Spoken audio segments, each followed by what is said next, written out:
Hello again, Struckweb. I am back today, second part of my stream, Torchlight Frontiers. Yeah, Borderlands 3 is just not fun for me at the moment, with this boss being too strong and even on the lowest difficulty possible. And I don't play games to test myself, to challenge myself. I play games to kill stuff and to have fun farming wood. So I can have that kind of fun in Torchlight Frontiers with any build, regardless of how I set up my skills. As opposed to Borderlands, where you need certain builds, certain gear to just be able to push the normal difficulty on that dungeon, on that specific new raid. So yeah, it's gonna be Torchlight Frontiers. Here I know I can kill stuff and I'm gonna get rewarded for killing the stuff, and it's not gonna give me headaches by trying and failing. Much more fun, unfortunately, and it's a free game. It's not a game you have to pay and buy extra DLCs for. You say opportunistic, I say shrewd. Alright, now Good luck on your I need to travels. get rid of some of those maps, so I'm gonna do some mapping on the Forged. I was having fun with that Swagshot Sonic Pulse, and by the way guys, don't miss to check the Torchlight Frontiers roadmap. They've added some great stuff.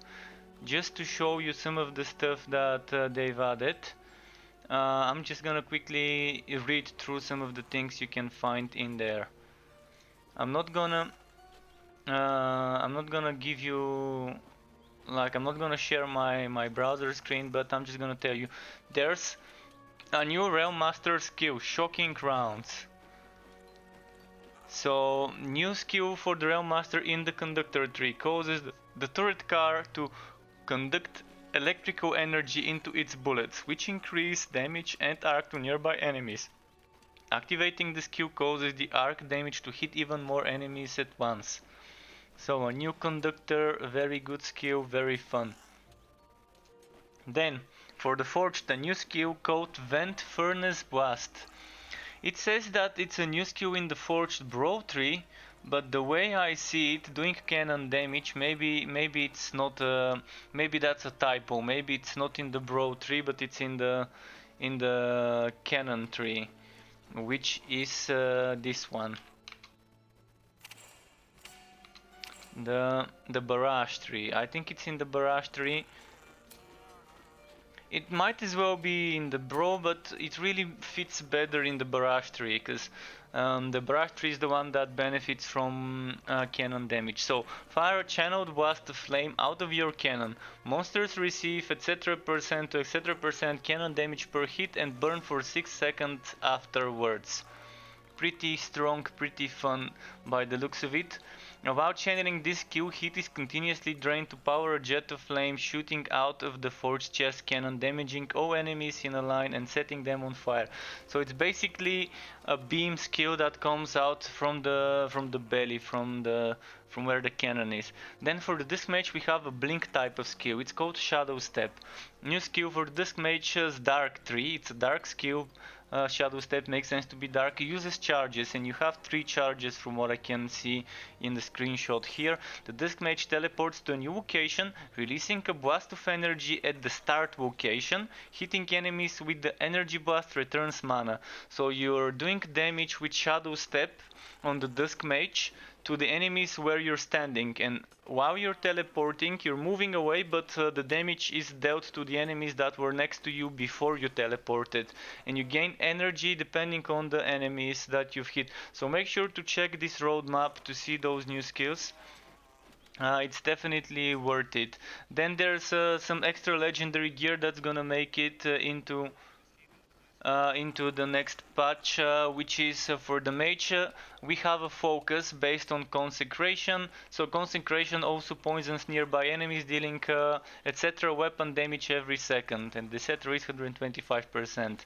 Then we have the Vitality Extractor Digitus, which while channeling Holy Fury regenerate 5% max health per second and increase your poison defense by 100%.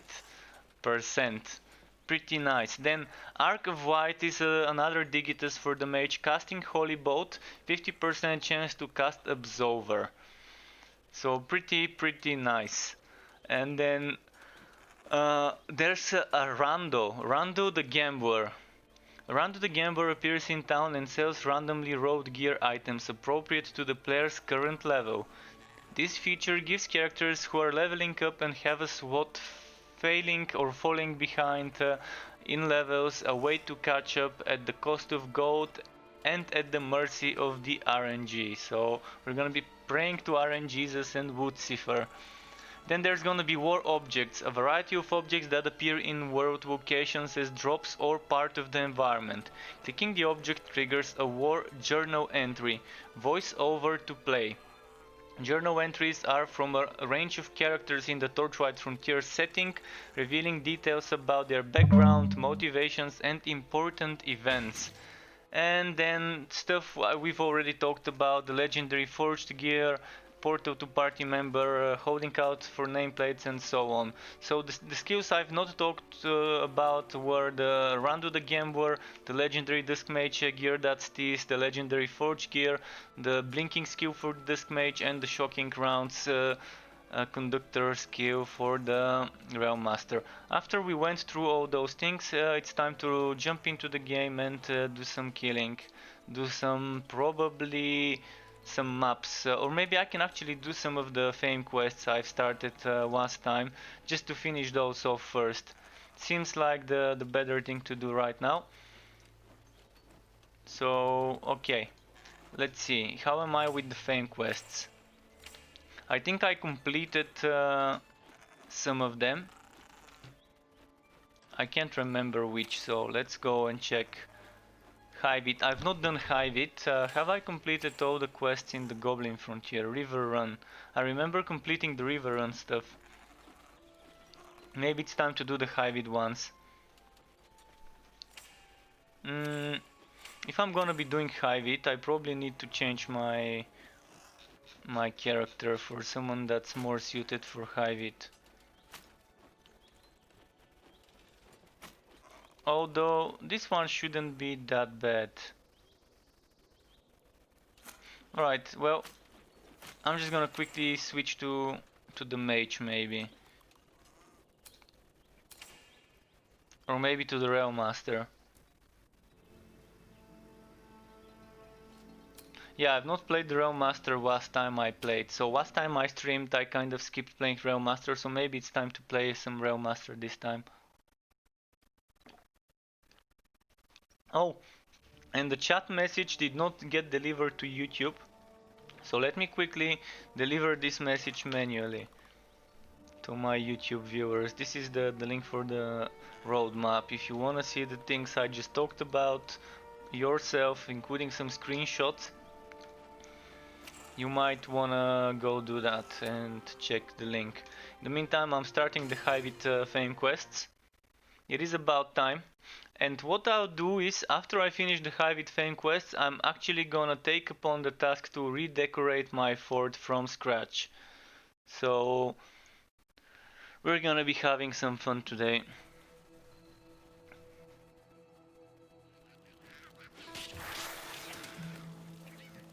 Actually, I need to go in the next one.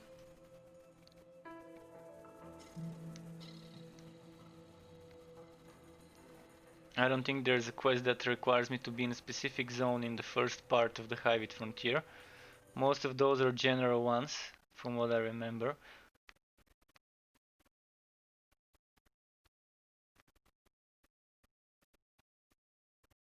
I've got some decent poison defenses on this dude though.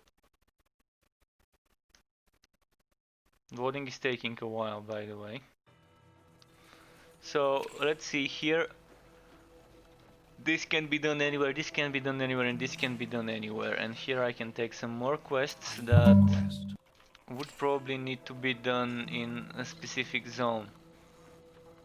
Ravaged Ravine and Psora. Trampled Ticket. So we're going to the Trampled Ticket to get Psora. How's my defenses? Nice. I only have poison and Hivit defenses on this character setup. And if anyone wants to join me on those quests, feel free to. We can do them together if you need those fame quests completed.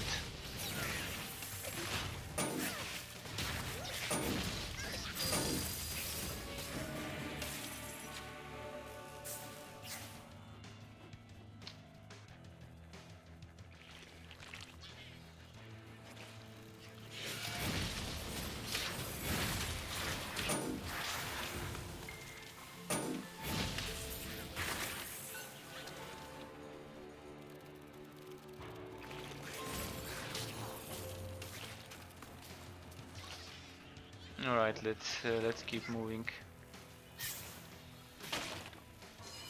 Trample ticket. There we are.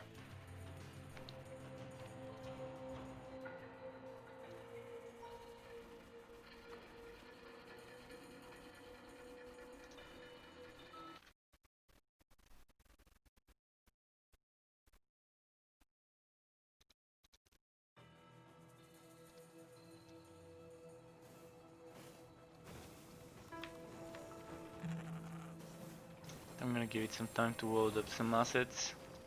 It's always lagging in the start of a map.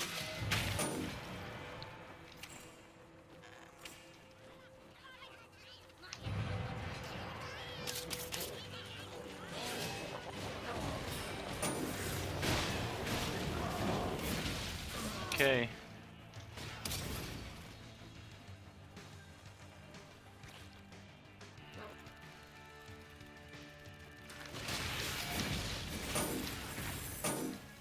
So I'm just gonna push towards Sora. I don't think I need to kill certain enemies in this map. I'm gonna quickly check after killing those whether the kills need to be here. No, it doesn't say the kills need to be here, so I'm just gonna kill the boss and then move on to the next one.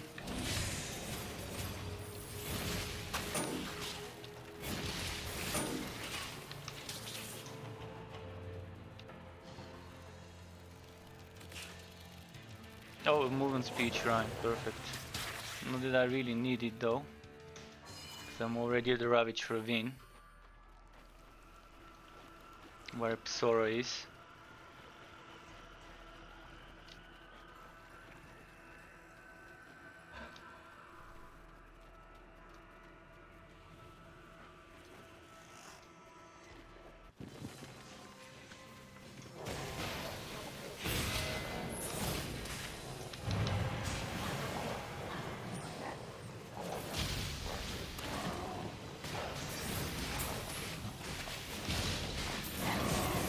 Alright, Sora down. Let's get the chest. There doesn't seem to be a pet cage here, that's fine. Your pack is too heavy. Oh, my pet is kinda full, okay. Next off I'm gonna be visiting the next zone and checking the quests there. I'm stacking up the other quests. The other quest that doesn't say do something in a specific zone, I'm stacking up. I'm just gonna do them while doing the specific ones. Oh no, not my fort. Well, actually, let's go to my fort.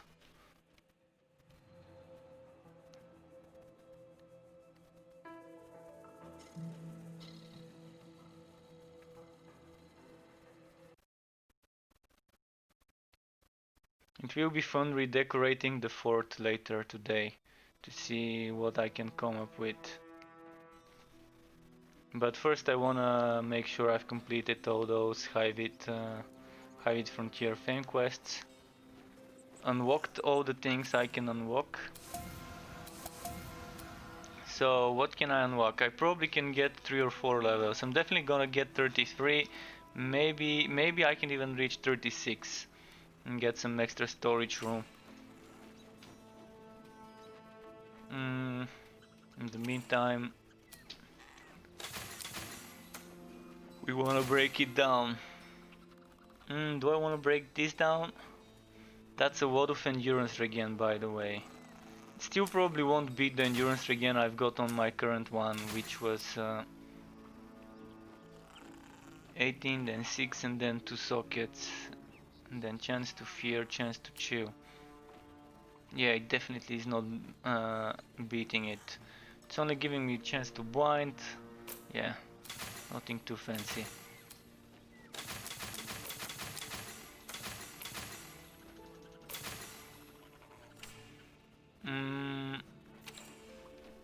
This needs to be sold.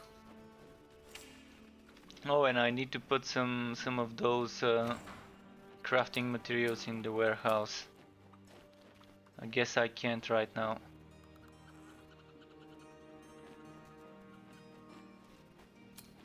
Do I have any spare room for Realm Master gear?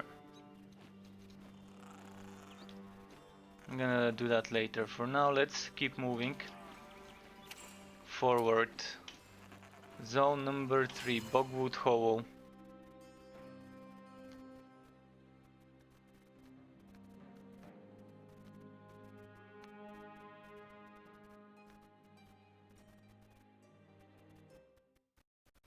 Load up, load up.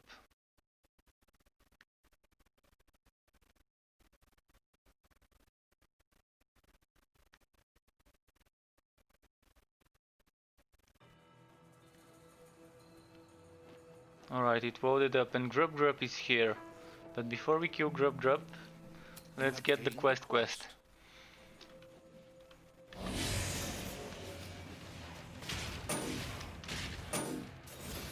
You're nearly dead. Oh, Grub Grub is doing damage.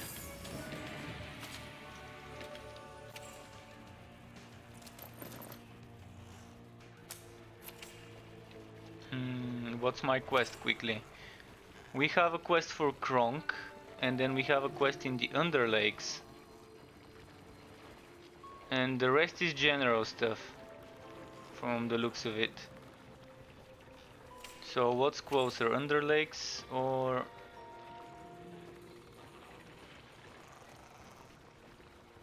Crawling Pools? Wait, Crawling Pools is not in this one at all.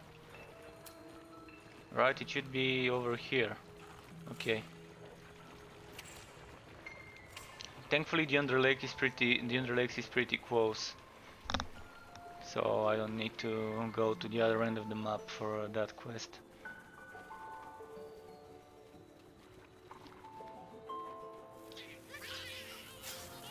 Let's keep moving. Ah, shit. Am I stuck, really?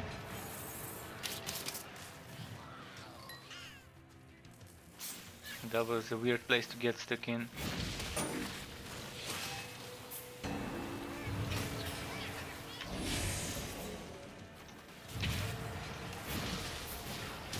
Nice.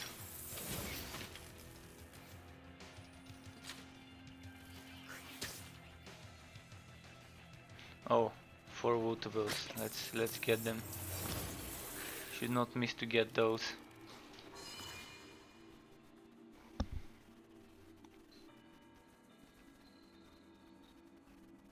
So my quest here was to get some mushrooms, if I remember correctly. Get those magic shrooms.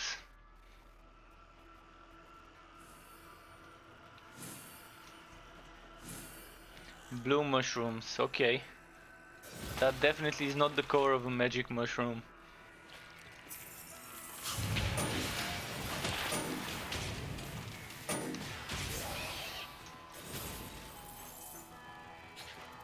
Let's see. Do I get those from enemies? From monsters in the Underlake, so yeah, it's from enemies.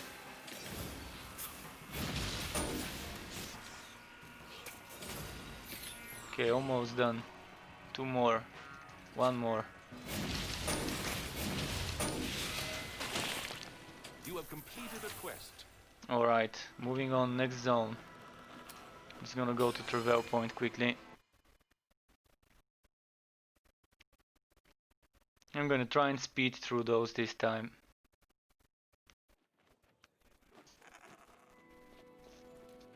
So here goes nothing.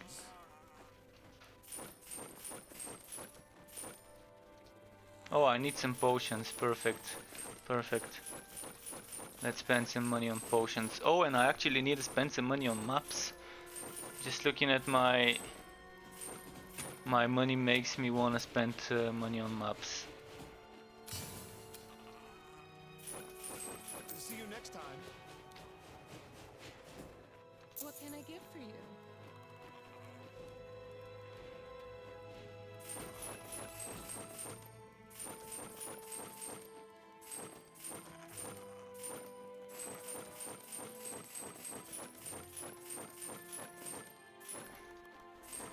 Okay, now if I die, I'm only gonna pay 300. In the meantime, let's get that map bundle, let's get that resource bundle. Getting close to 100 again, getting close to 300 here. And this is soon gonna be 1000, bit by bit, saving up those essences. So I guess this is the goblin stuff, this is gonna be the Hivit stuff. Alright, zone number 4. Acrid Plains. This is where we're gonna start getting more zone specific assignments.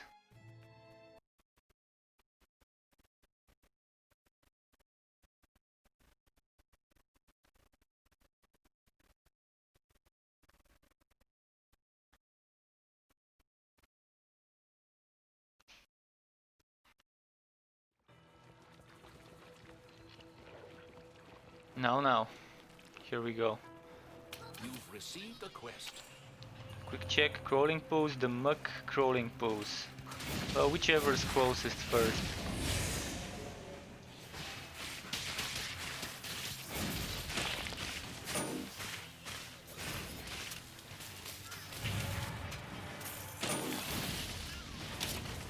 Quick check. Quick check of where the muck is. The muck is a bit close. Let's do the muck first.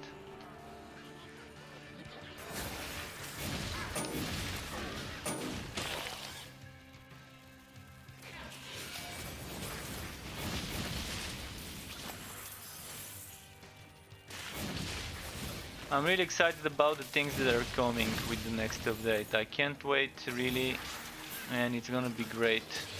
Having blink on the mage, having a shocking skill on the train build, and having a beaming flame skill on the cannon build for the forged. Good things, all we know, and then of course the gambler. Because everyone likes to sing some goat for gambling when it comes to ARPGs. Oh boy, do I remember how much I've been gambling with Geet in Diablo 2. And then there's Kadava, Geet's daughter from Diablo 3. She had a lot of my resources. Speaking of Diablo 3, a friend of mine has been asking me to play Diablo 3 with him this season, but I definitely don't feel like doing this to myself. It's just gonna be bad times if I go back to Diablo 3 for this season. I'm gonna check what the season is offering, what's so special about it, but it's probably just gonna be... Even if I do return to playing it, I'm gonna get bored after a week or two, so it's not gonna even be worth it.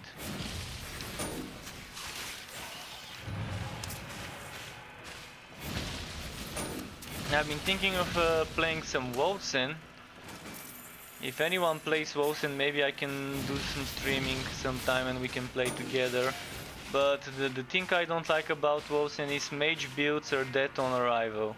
Even after they buff the mages, they're still much weaker than the other builds. So the balancing when it comes to... It's actually one of the first games where the mage is, instead of being the OP class, is the one that's the opposite of OP.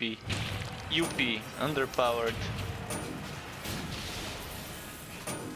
Normally it's mages who are overpowered and need to be nerfed, but in Wolfsen it's the other way around. But yeah, there's a first thing for everything. The quest in the muck, did we just complete it? I think I just did.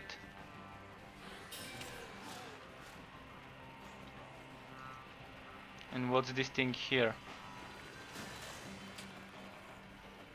Bug juice. Bug juice, that does not sound weird at all. Kill Hivey Dwarf in the muck, kill champion Hivey Dwarf in the muck. Okay, so I still have to kill some stuff in the muck.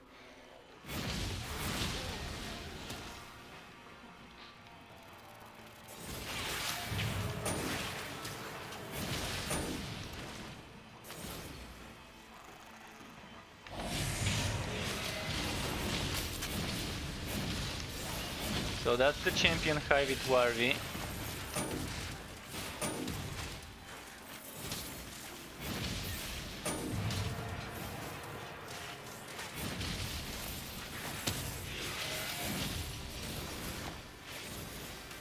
Quest complete. Alright, we did the muck quest. Quest finished.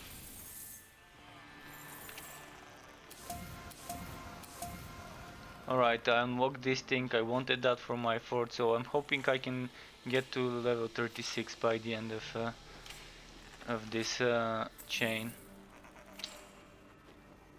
So now we're back to the crawling pools. Back to my fort quickly, and then I'm gonna teleport because it's closer than walking. That was fast, man, that was fast.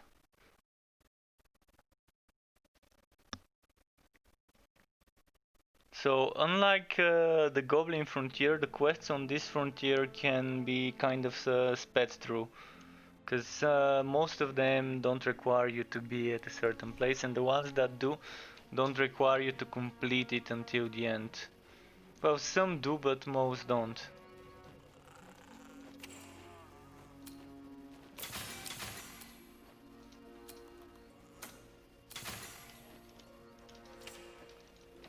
Alright, now off to the crawling pools.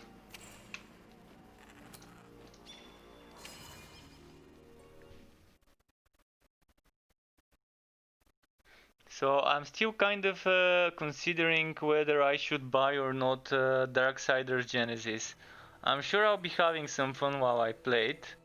Probably not for too long, probably for a few weeks, but it's definitely gonna last me a while. And it's definitely gonna be fun. And I'm really considering buying it, but if I do, I hope I get it before the price goes up. And I might even try and make some builds if the game seems to be that kind of game where builds matter that much. I'm gonna be trying and maybe making builds if I get the game. We'll see how it goes. But it's definitely gonna be a game that's on my radar. And if I do get the funds to buy it, I definitely will get it. It's only $25, which doesn't seem like a AAA title price, and it's not a AAA title, so it matches the price matches the game. It's probably not gonna be the game that you play more than a few playthroughs, because I'm assuming the end game won't be something to last a while.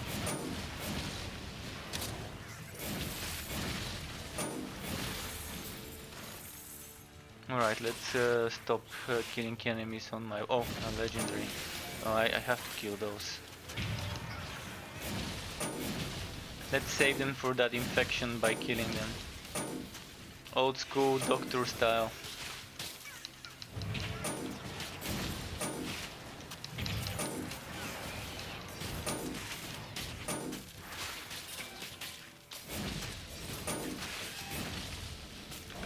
Nice.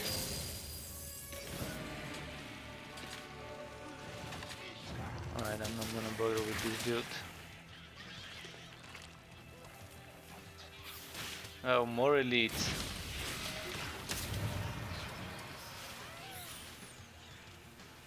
I'm just gonna skip those.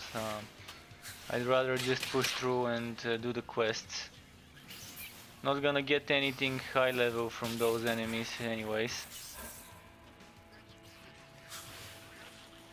The faster I complete those quests, the sooner I can start some endgame mapping. Maybe level up a bit on the forged.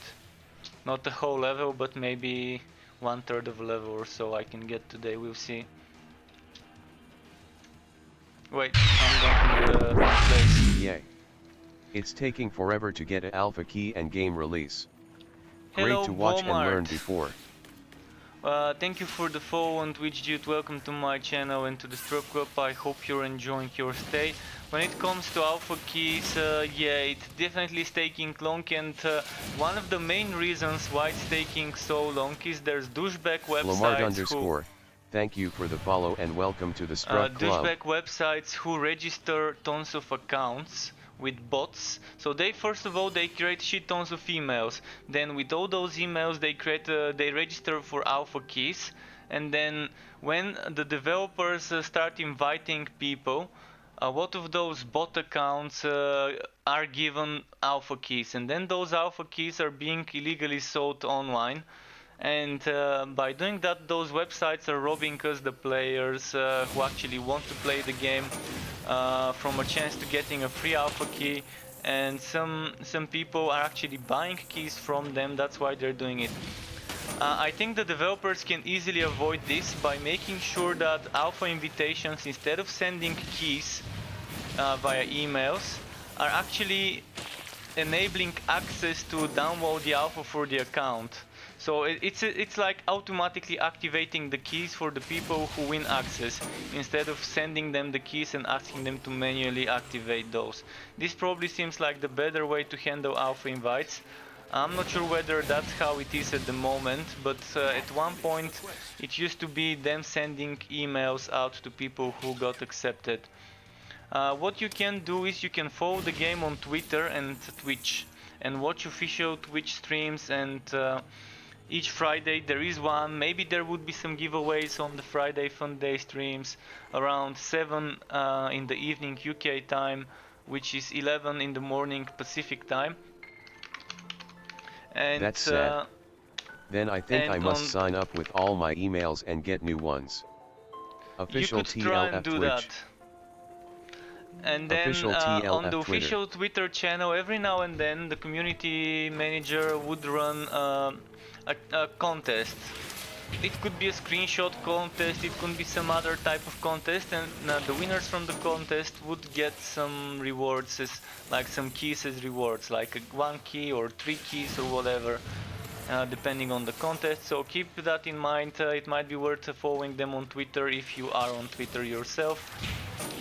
But make sure to pay attention every Friday for those official streams, and since update 10 is coming soon, expect shortly before update 10 hits to have a big stream with a proper Gleam giveaway where people could sign up, and then a few days later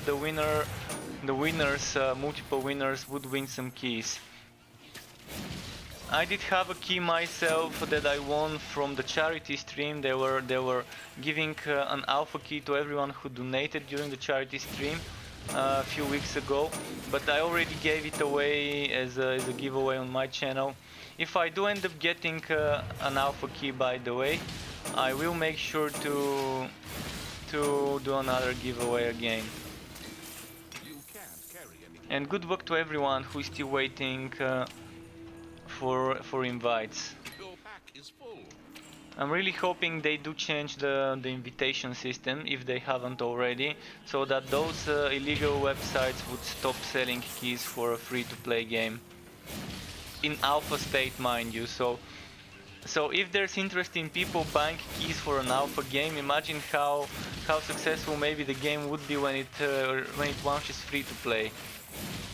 I know this game has the potential to be a hit, maybe not as big of a hit as Diablo 4 or Path of Exile 2, but it will cater to a certain niche of players who are not that hardcore into stuff. And am I at the right place? I guess I am. Thanks for the information. He'll be waiting for the official stream for giveaways. Yeah, be sure to do that. I'm glad I was able to provide you with some official information, some helpful info. Also, make sure to check the travel board if you want to know more about what's coming with the next updates. I've already posted on my chat the official travel link. I can post it again if it's needed after this fight. Just want to make sure they won't kill me while I'm copy pasting.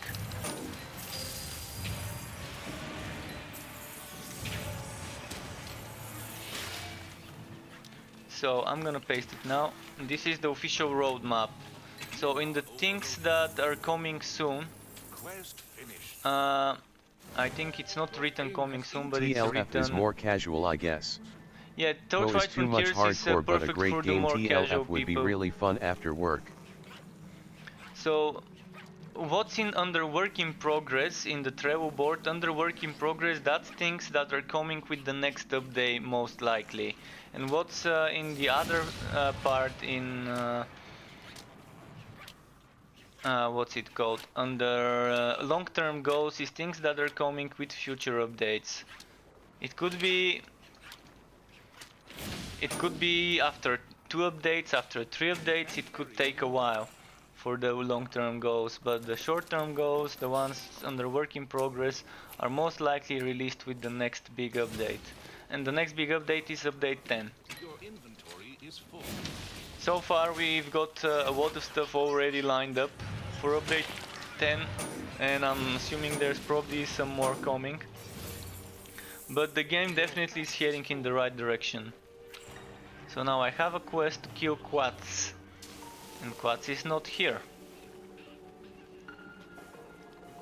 Quats should be over here.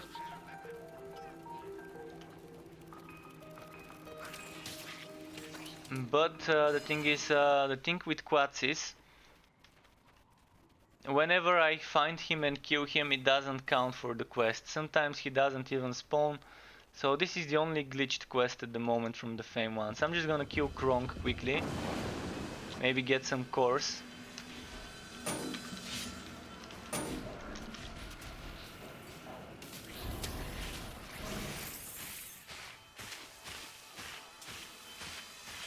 Quest complete. Okay, this one's killed.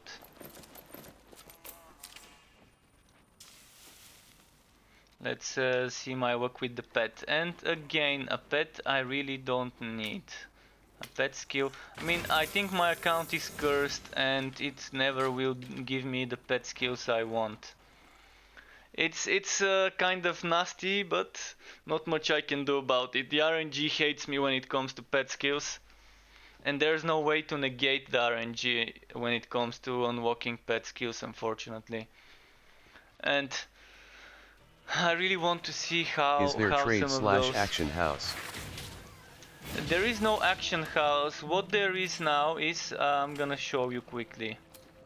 Currently you can't trade in any form at all, no trading at all, but they are thinking of adding trading like Diablo 3, like only to your party members and maybe for a limited amount of time. This way they would avoid black market of people selling items for real money.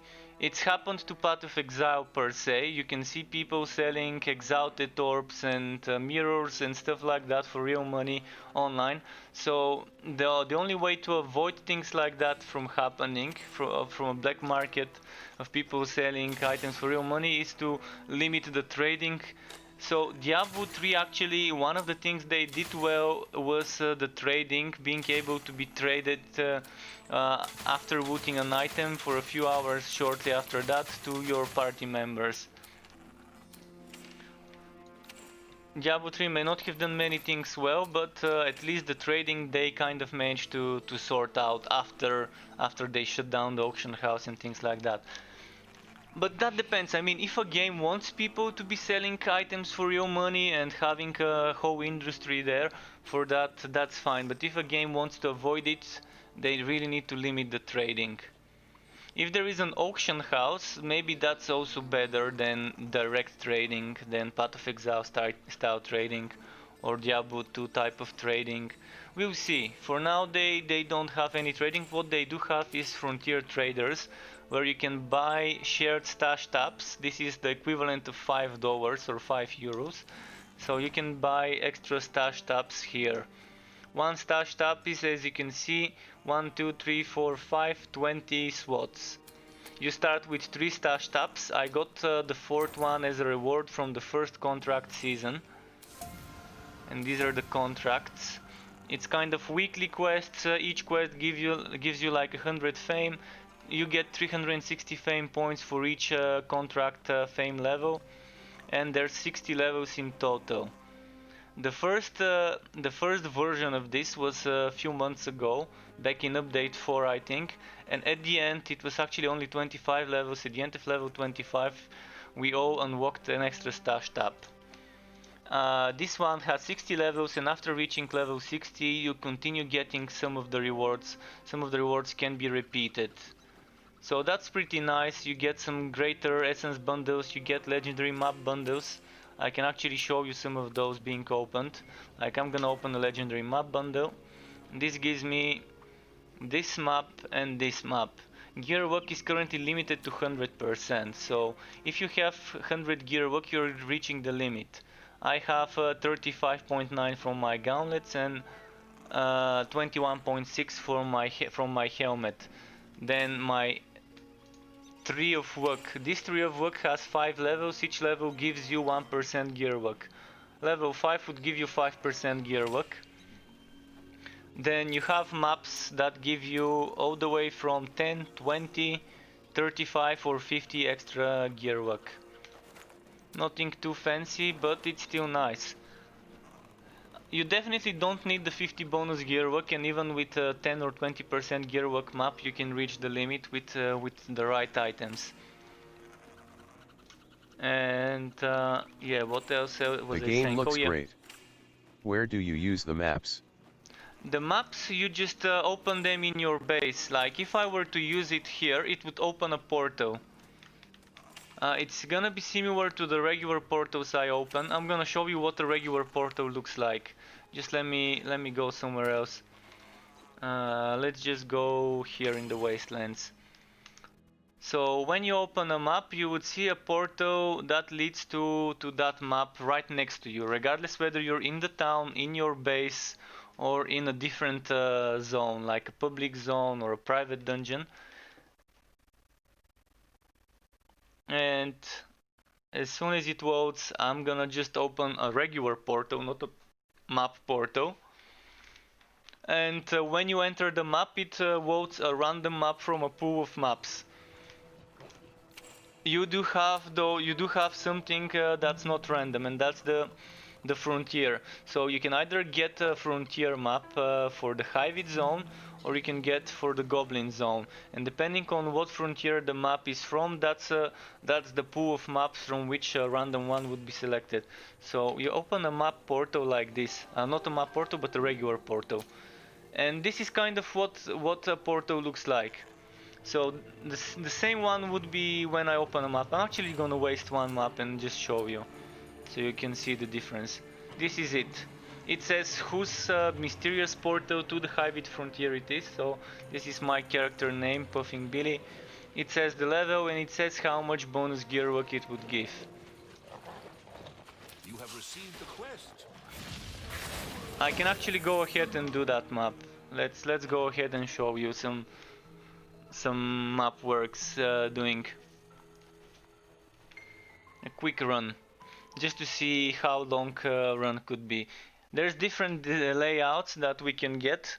There aren't that many layouts, but they've been working on adding new ones, and they've already expanded the map pool. And when you open a map, you can see the level. Here you can see the difficulty. I can actually change the difficulty: casual, normal, difficult, painful, and ridiculous.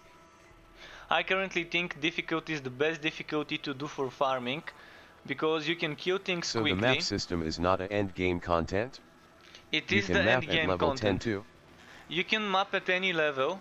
But it is actually the only end game thing to do at the moment. Basically, Ridiculous only gives me 10% extra item luck, but the enemies are much stronger, and unless I have a lot of that enchanted gear, like gear with 2 enchantment or 3 enchantment sockets, with a lot of poison and high hit defense, or a lot of goblin and fire defense, to get that damage reduction, it's kind of hard to survive. And I'm just gonna end up losing a lot of gold and time if I switch the difficulty. I prefer this difficulty. Currently there's nothing to motivate me to go in another zone, because that extra 10% gear work I can get myself from gear. Knowing the limit is 100, I really don't care about that 10%. And if you're already max level, you really don't need the XP. The only reason why someone would want to go in that difficulty is just for the sake of having some extra challenge. And it is not bad. Every now and then I do go to Ridiculous, especially when testing new builds, to see how the damage compares to other builds in that difficulty. It's fun. When you're doing a group party, you really want to go there. One thing that you might want to know is there's different map modifiers. This one is double health, so the enemies have twice the HP. If you're opening blue or legendary maps, there might be multiple modifiers, so instead of just one, there might be 2 or 3 over here. There's things like lethal, which gives the enemies increased crit chance and crit damage. Then there's a double damage map, then there's a map that gets the enemies to spawn poison pools when they die, or a map that lets the enemies spawn toxic pools, which are even stronger than the basic noxious ones, and they don't spawn them when they die, but they spawn them while they're alive in their feet, so that's kind of a counter for melee builds. There's also map pools that give the enemies extra poison resistance in this frontier, fire resistance in the goblin frontier. So different frontiers have different map modifiers, but there are some ones that appear on any frontier, regardless whether it's goblin or Hivit or the new one that's coming soon. And there are ones that are general and can appear in any place. It is nice though, I'm really enjoying the game. It has a very fun aesthetic. It's not too grim and dark, but it's also not too cartoonish.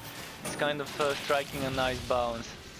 It's what Torchlight has always been. Torchlight has always been that weird fun world that doesn't take itself too seriously. It's kind of like on the humoristic side, kind of like Borderlands in the shooter genre, but this is the ARPG version. But it's less. This is kind of children friendly compared to Borderlands, which is kind of 18+. But definitely has that humor going on for it.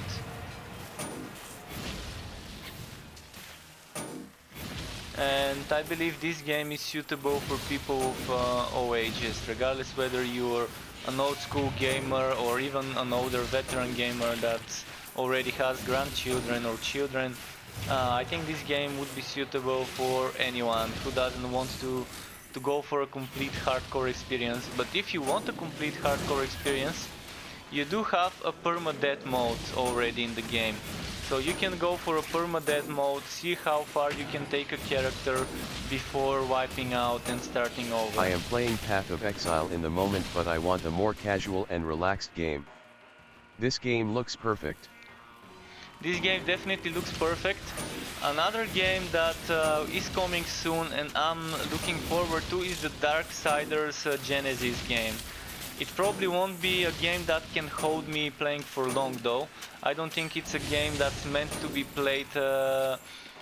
It's kind of like the single player game with co-op instead of a game meant to be played a lot of the times online. It's not gonna be like a Diablo or Path of Exile or Warhammer Chaos Bane or Torchlight Frontiers and so on, but I'm definitely gonna look into that game and maybe buy it and play it. We'll see. This helmet is actually pretty nice. Look at that, 7000 high hit defenses. This is, I'm just gonna use that because I'm not using shield car. This gives me more gear work. It gives me Netherrealm defense together with more Heavy defense. So I got an extra 6% Heavy defense, an extra 7% Netherrealm defense, more gear work. Like how much more gear work? 16% more gear work. Yeah, definitely a nice upgrade. And you can see the change in the design. Nice, this is a great find. Definitely a great find.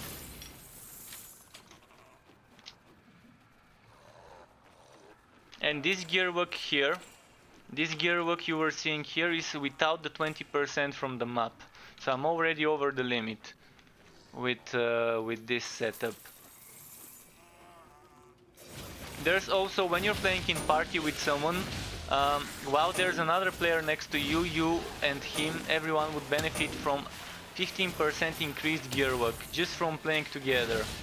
So the game is pushing people towards playing together, and there's some nice party buffs or debuffs that you might want to stack different classes for.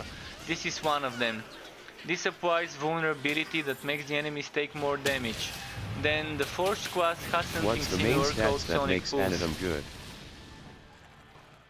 The main stats that make an item good would be damage, crit chance. Then when it comes to resistances, you need the correct resistance for the correct frontier. So this is a goblin item. It gives me fire defense, goblin defense, and crit chance. This is the high bit version with poison defense, crit chance, and some additional enchanted poison and high bit defense. Basically, for the frontier you're doing, you want the correct resistances.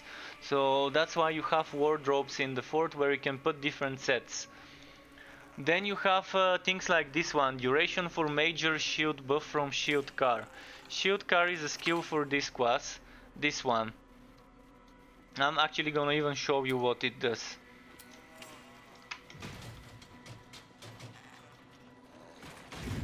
So this is shield car, and that buff is when I go away from, you see that bubble around me. This is the buff from shield car. So those boots give me 114% duration for this buff.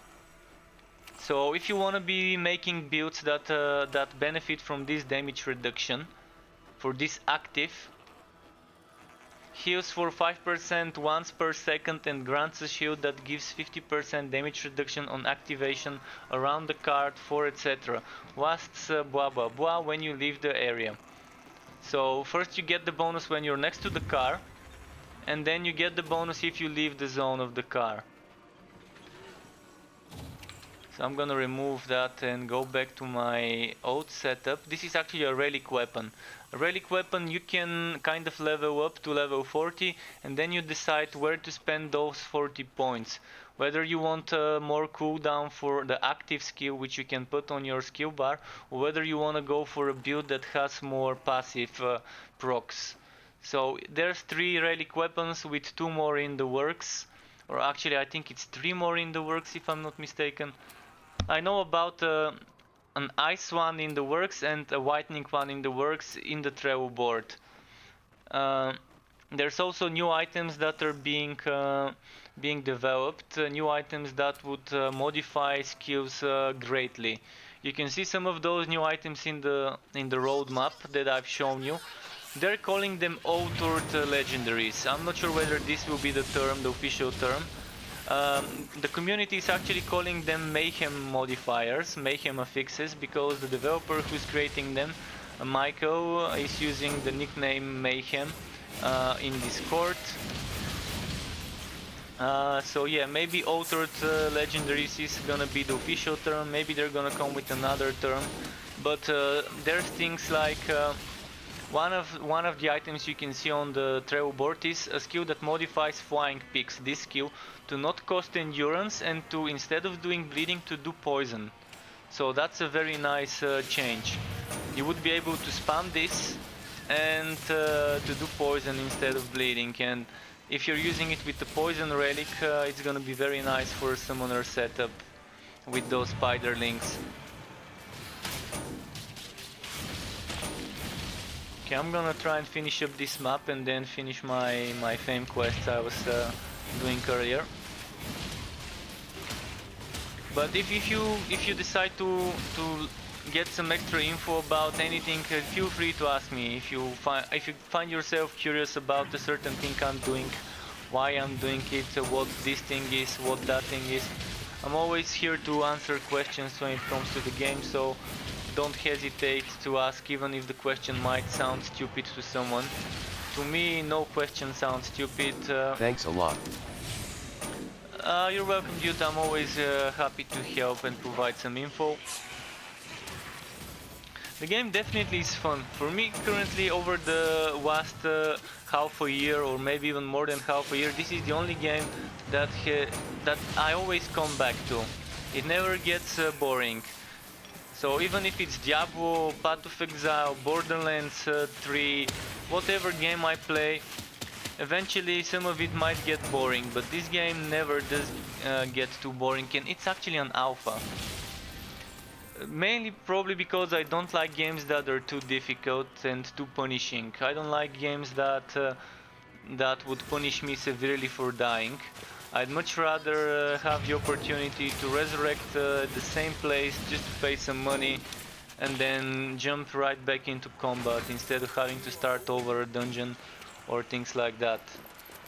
Of course, this game has roguelite elements, and there are maps that spawn from certain enemies. So there is a purple tiger looking beast called Phase Beast or something like that. So if you kill this Phase Beast, it spawns a map to a random mapworks map. It could have 2 modifiers, 3 modifiers, etc. But this map is such a map that if you die in it, it's over. You cannot return to the map. Whereas if I die here, I can choose whether I want to pay 10% of my gold, which is a minimum of 300. So if I have less than 3000 gold, I would be paying always 300 gold to resurrect at the same location where I died. Or I can pay 100 gold and resurrect at the start of the map over here, or I can pay 0 gold, so pay nothing and resurrect in the town. So there's options, and it's not too punishing. You don't lose XP, pardon me, you don't lose XP when you die in this game, and that is great. I'm not a big fan of games that are severely punishing you, like Path of Exile, by losing hours worth of grinding XP by just a few seconds of being distracted by whatnot, or the game lagging for a couple of seconds and a boss one-shotting you. So yeah. And the same thing, I was just playing Borderlands 3 earlier, and I really didn't like how even on normal difficulty on Mayhem 0, the new expansion raid boss was kind of almost impossible to kill with certain team setups and certain builds.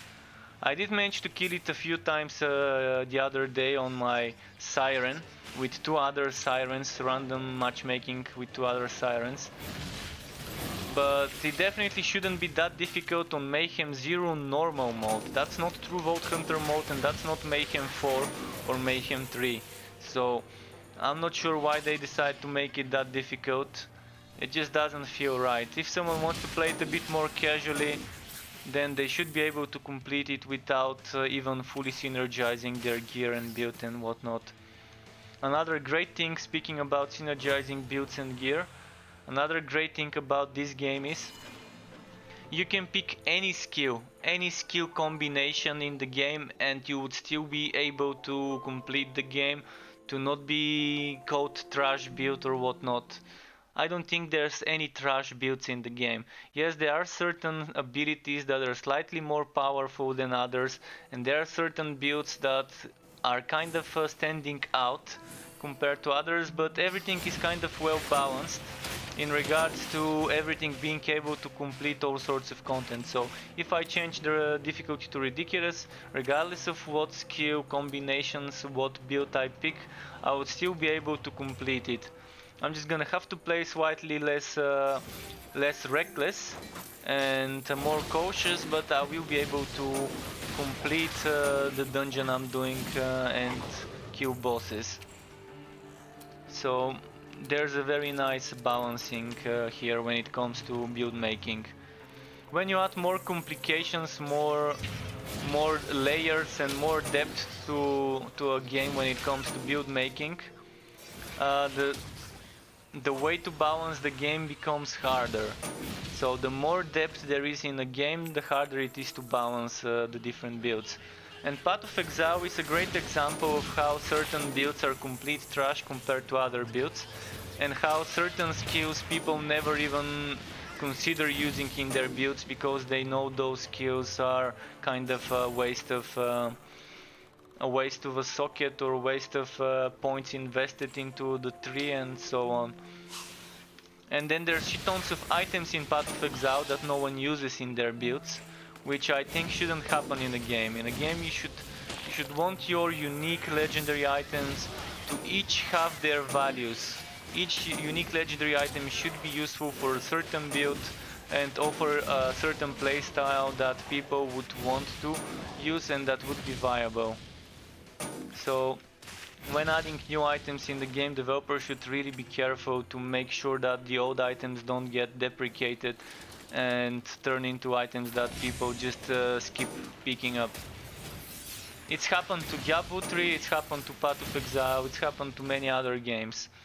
Items that people just avoid looting when they see them because they know they're worth nothing. And because the builds you can get with those items are kind of trash. So currently in this game I've not seen something like this, and that's probably thankfully due to the way the items are right now. Currently legendary items are like a stronger version of blue items, but with the upcoming changes, each skill on each class eventually would have a certain legendary, be it an armor or a weapon or an offhand or shield or whatever, that kind of speaks to that skill, that kind of modifies it in a certain way and pushes you towards using that skill for a certain build. So there's gonna be some very nice and fun synergies and a lot of theory crafting. How does the end game gearing work and what to do with gold? Currently when it comes to gold, there are a few things you can do. One of them is enchanting. You can disenchant an item from its current enchantments for 1,000 gold for a level, for a legendary high level item. So if I want to remove this poison defense and heavy defense and add something else, I have to pay 1,000. Even if I have only poison defense and the other one is empty, I still have to pay 1,000. Then you kind of spend the gold for items that are visual items, like for your fort. I'm gonna show you after this. But basically you can unlock different buildings and build them with gold. Another thing is maps cost gold. So if you want to buy green maps from the NPC, you pay 500 gold. Then what else is there? Oh, there's also crafting of relic items, as I showed you. What else am I missing? I'm sure I'm missing something, but I can't remember right now. So for enchanting, we did mention it is a money pit. Mapworks is a money pit. Oh, there will be gambling. There will be gambling soon. So we will be able to get random gear by gambling gold to a certain trader that's getting added with the next update, I'm assuming. So I can't confirm how it will work. I've not seen any work in progress. I might have to go and check the forums to see if they've released any info in the forums about this. Currently you're not trading with others, so when it comes to gearing up, basically what you can do for trading is maybe you can do co-map runs. So let's say I have 4 legendary gearwork maps, and let's say my friend has 4 legendary gearwork maps, and we want to just I'm gonna use my 4 maps, then after me he's gonna use his 4 maps. So in a way you can kind of trade map runs. in a party, and those maps are a waste if you do them solo anyways. I mean, you can still do them solo, but you better gear up with your friends together and use the blue and yellow maps with them. I think it's better that way. Oh, I need to kill 2 more Hivit in this map and then kill Fragmaster. So I think I need to go this way. So we'll see what they're going to add when it comes to trading. They have mentioned that maybe they would add Diablo 3 style trading, as I said. So if they add this type of trading, I'm gonna be very happy, because that's a very nice and balanced way of trading, and if a certain item drops while I'm playing with my friend, I can give it to my buddy. But currently there's zero trading whatsoever, except what I mentioned, maybe running maps together and taking turns who opens the map portal. Oh, and there's also recipes. There's different recipes that drop, which are the enchanting recipes. Currently the enchanting system is incomplete. It's incomplete in such a way that you can't level up recipes. But I'm gonna show you in a moment, after I finish this mission, the enchanting station. And I'm gonna explain a bit how this works. But basically you find a recipe and you use it. You right click on it and then it gets added into your enchanting station. Then you go to your fort, you build the enchanting station and access that enchanting station by left clicking on it. And in there you would see a list of the unlocked recipes. Each recipe has a certain amount of things added to it. I'm gonna quickly show you a link. I'm gonna type a command and you should be able to see a link. This link would take you to enchanting simulator or calculator, and in there you can see the different enchanting things you can get. So each different frontier item and each different type of item has access to certain affixes, and when you enchant it with this certain affix, there are certain things that can drop. Pardon me, I had to cough, so I muted my mic. So as you can see, there's something like blunt force. Blunt force per se is one that can give you bleeding, crit chance, crit damage, etc. Things related to that.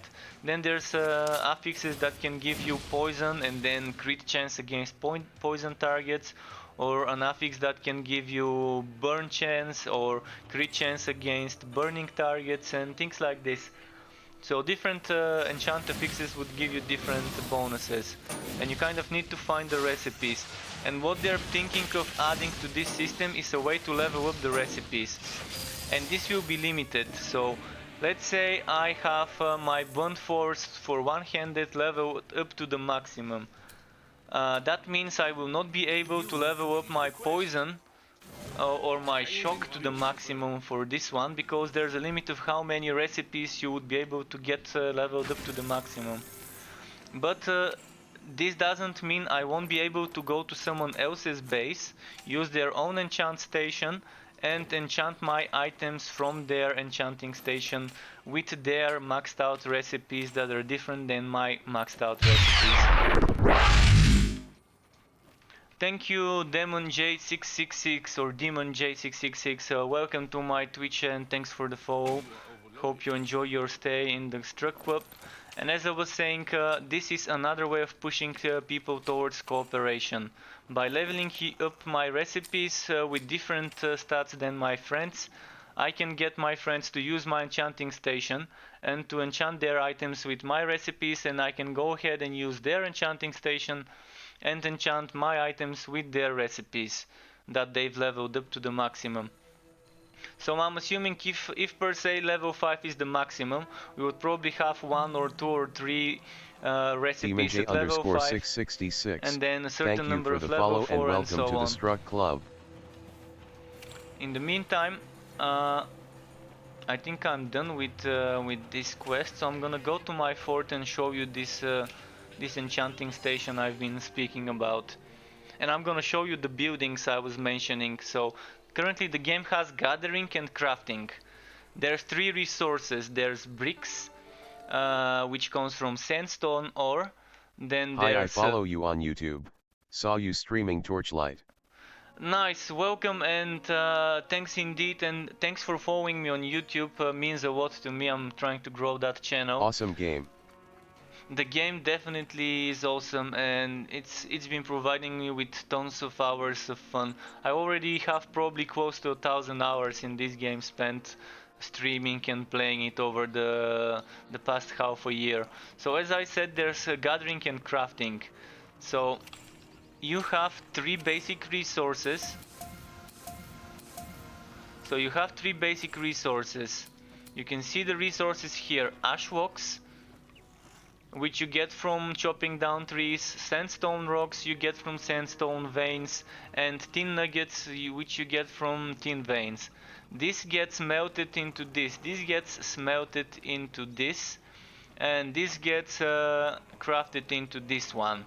Then you have ember ore, comet fragment, and sacred hardwood. Ember ore you can get while gathering tin nuggets, tin veins, or while breaking items in the world, like destructible items, crates, barrels, etc. All of those you can get from crates, barrels, and destructible items.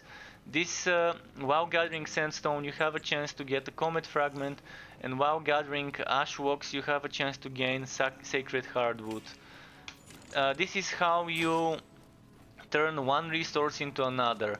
So 30, if you want to create the 30 you need 90, so it's 3-to-1 ratio. Oh, actually never mind, it's 2-to-1 ratio. They changed it. That's nice. So it used to be 3-to-1, now it's 2-to-1. So 30 gets turned into 60, and 90 gets turned into 180. Actually, I think it always was 1-to-2. I might have been mistaken.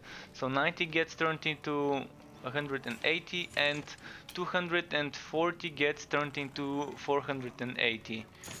So you can craft it, and then what you use those resources for is a few things. One of them is relic weapons.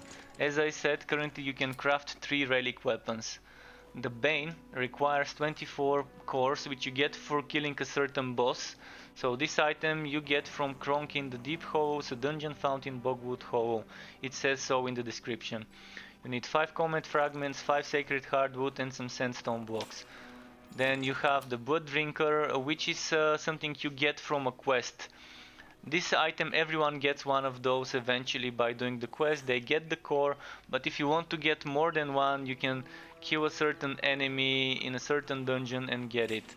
Then you get the Flaming Destroyer. Again, those Flaming Destroyer cores you get from a certain enemy in a certain zone, and you also get from contract some of those cores for the Flaming Destroyer with this contract season.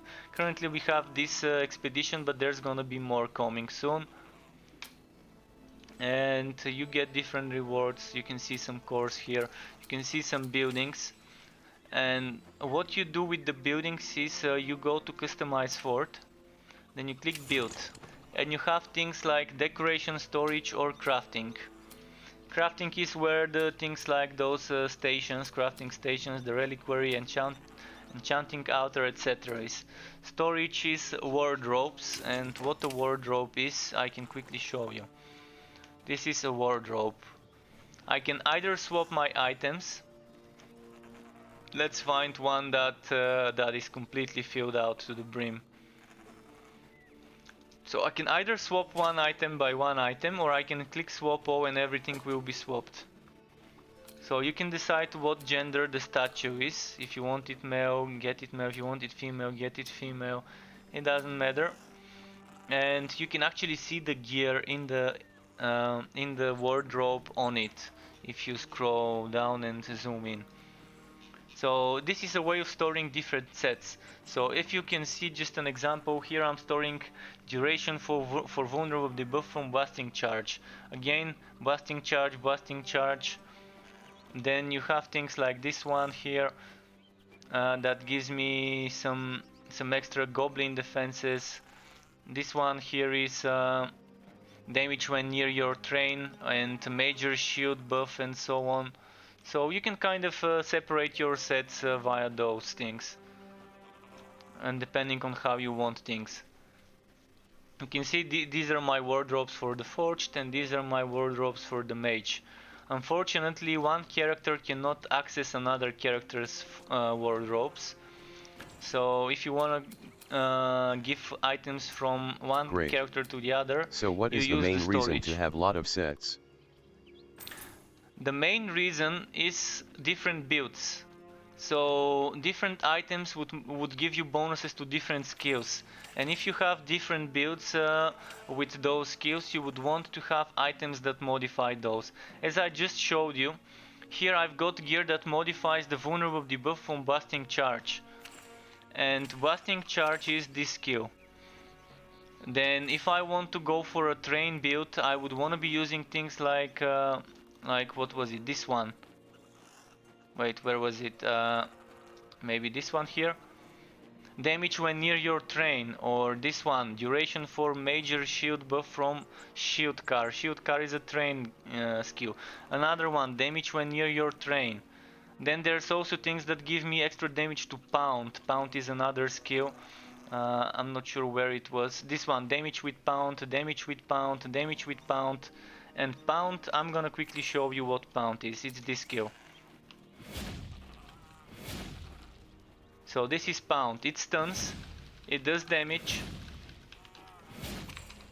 and Busting Charge is this one. And there's actually one item that you can see on the travel board that instead of throwing one Busting Charge, it makes you throw 3 Busting Charges, or 4, in line. So it's gonna be one here, one here, one here, and maybe I think a 4th one, I can't remember. I think there's already a screenshot in the roadmap. So there's those new legendaries I was talking about, the outered legendaries, which would cater towards certain builds. So you definitely would wanna keep certain wardrobes. And as I said, if I'm going to fight poison enemies, I'm gonna need poison resistance. But if I'm gonna fight fire enemies, I'm gonna need gear like this one, with fire resistance and goblin resistance. So another reason to save different items in the wardrobes, and the wardrobes are actually extra storage. Even if you don't care about different builds, you can just use them as extra storage. That's 1 2 3 4 5 6 7 8 9 10 items you can put in here if you have one of each. You have 3 pet items, a pet cover, and 2 legendary tags. I mean, it's not always legendary, but 2 pet tags that you can equip. You can see I'm going for crit chance, crit damage and bleeding on my pet, and I'm going for block chance when it comes to the cover. But someone might be going for something else. And what you do with gear you don't need is you can turn it into essence. This essence is used when enchanting, so I'm breaking this blue gear for blue essences. And you can see that my essence there is going up. The same applies to legendary gear and to green gear. It can be broken down for essences, which you can use to enchant items. I'm gonna quickly just demonstrate what the cost is. So if I were to select this item, this recipe, Blunt Force, would cost me 5 green, 4 blue, 1 legendary. If I want to disenchant, as I said, it's gonna cost me 1000 for a legendary item. I think a blue item was 750. This is where goat comes in. Goat is currently limited to 20,000, so once you reach 20,000 goat, you no longer get any. A way I found of stashing goat is buying green maps. Green maps like this one. Each green map costs 500 gold, and you can sell it to the NPC for 500 gold back. So there's no single gold coin loss when buying and selling maps. So in a way, if you want to prevent yourself from losing 10% of your money when you die, when you have like 10,000 gold, you can kind of buy a lot of maps and get your money to around 3,000. So you kind of always pay close to the minimum, which is 300 gold. So different frontiers also have different potions. The Goblin Frontier restores more HP at once, whereas the Hivit Frontier potion, this one you're seeing here, clears poison status effects and restores less HP, but gives you extra HP per second for a few seconds. So there's also different potions for different frontiers, but you can use any type of potion in any frontier. So you don't have to use this potion only in the Hivit Frontier, and you can use this potion in the Goblin Frontier too. Now I'm gonna move on with my quests, with my fame quests, and I think it's the... Is it the Wastelands? Or no, it's the Hivit Habitat now. I'm getting close to the end of those quests. So there's a lot of stuff going on in the game. It might seem overwhelming when I'm saying it like that, but you get used to it, and you get used to it pretty quickly, mind you. It's not something that's hard to learn and to master. There's also some in-game help about mechanics and things like that. Then there's things about wife-bound items. Wife-bound items are special items that you can equip just like normal. They're slightly stronger, like 20% stronger I think. But if you die while you carry any wife-bound items, regardless whether they're equipped or in your inventory, you lose those wife-bound items. So you kind of, if you want to make sure a wife-bound item is not lost, if you want to save it for a certain time later, you can save it in the storage. But the way I see wife-bound items, I look at them like temporary buffs. That's how you should think of those. Use it while it lasts, but make sure you have a backup. Otherwise, you're gonna have a bad time if you salvage your normal item and then you lose the wife-bound item when dying. So there's different stuff you can learn here. Not much, but more than enough. There's also a help center and so on.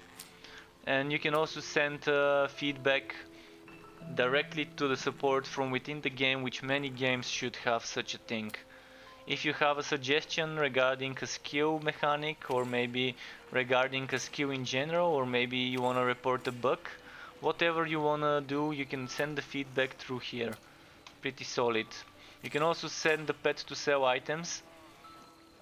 But while the pet is selling items, all those pet skills, like this one that gives me 15% crit strike chance where when does he's the game nearby, end? is lost After for a cap while. level and final boss, what are we gonna fight for? Why should I get better gear?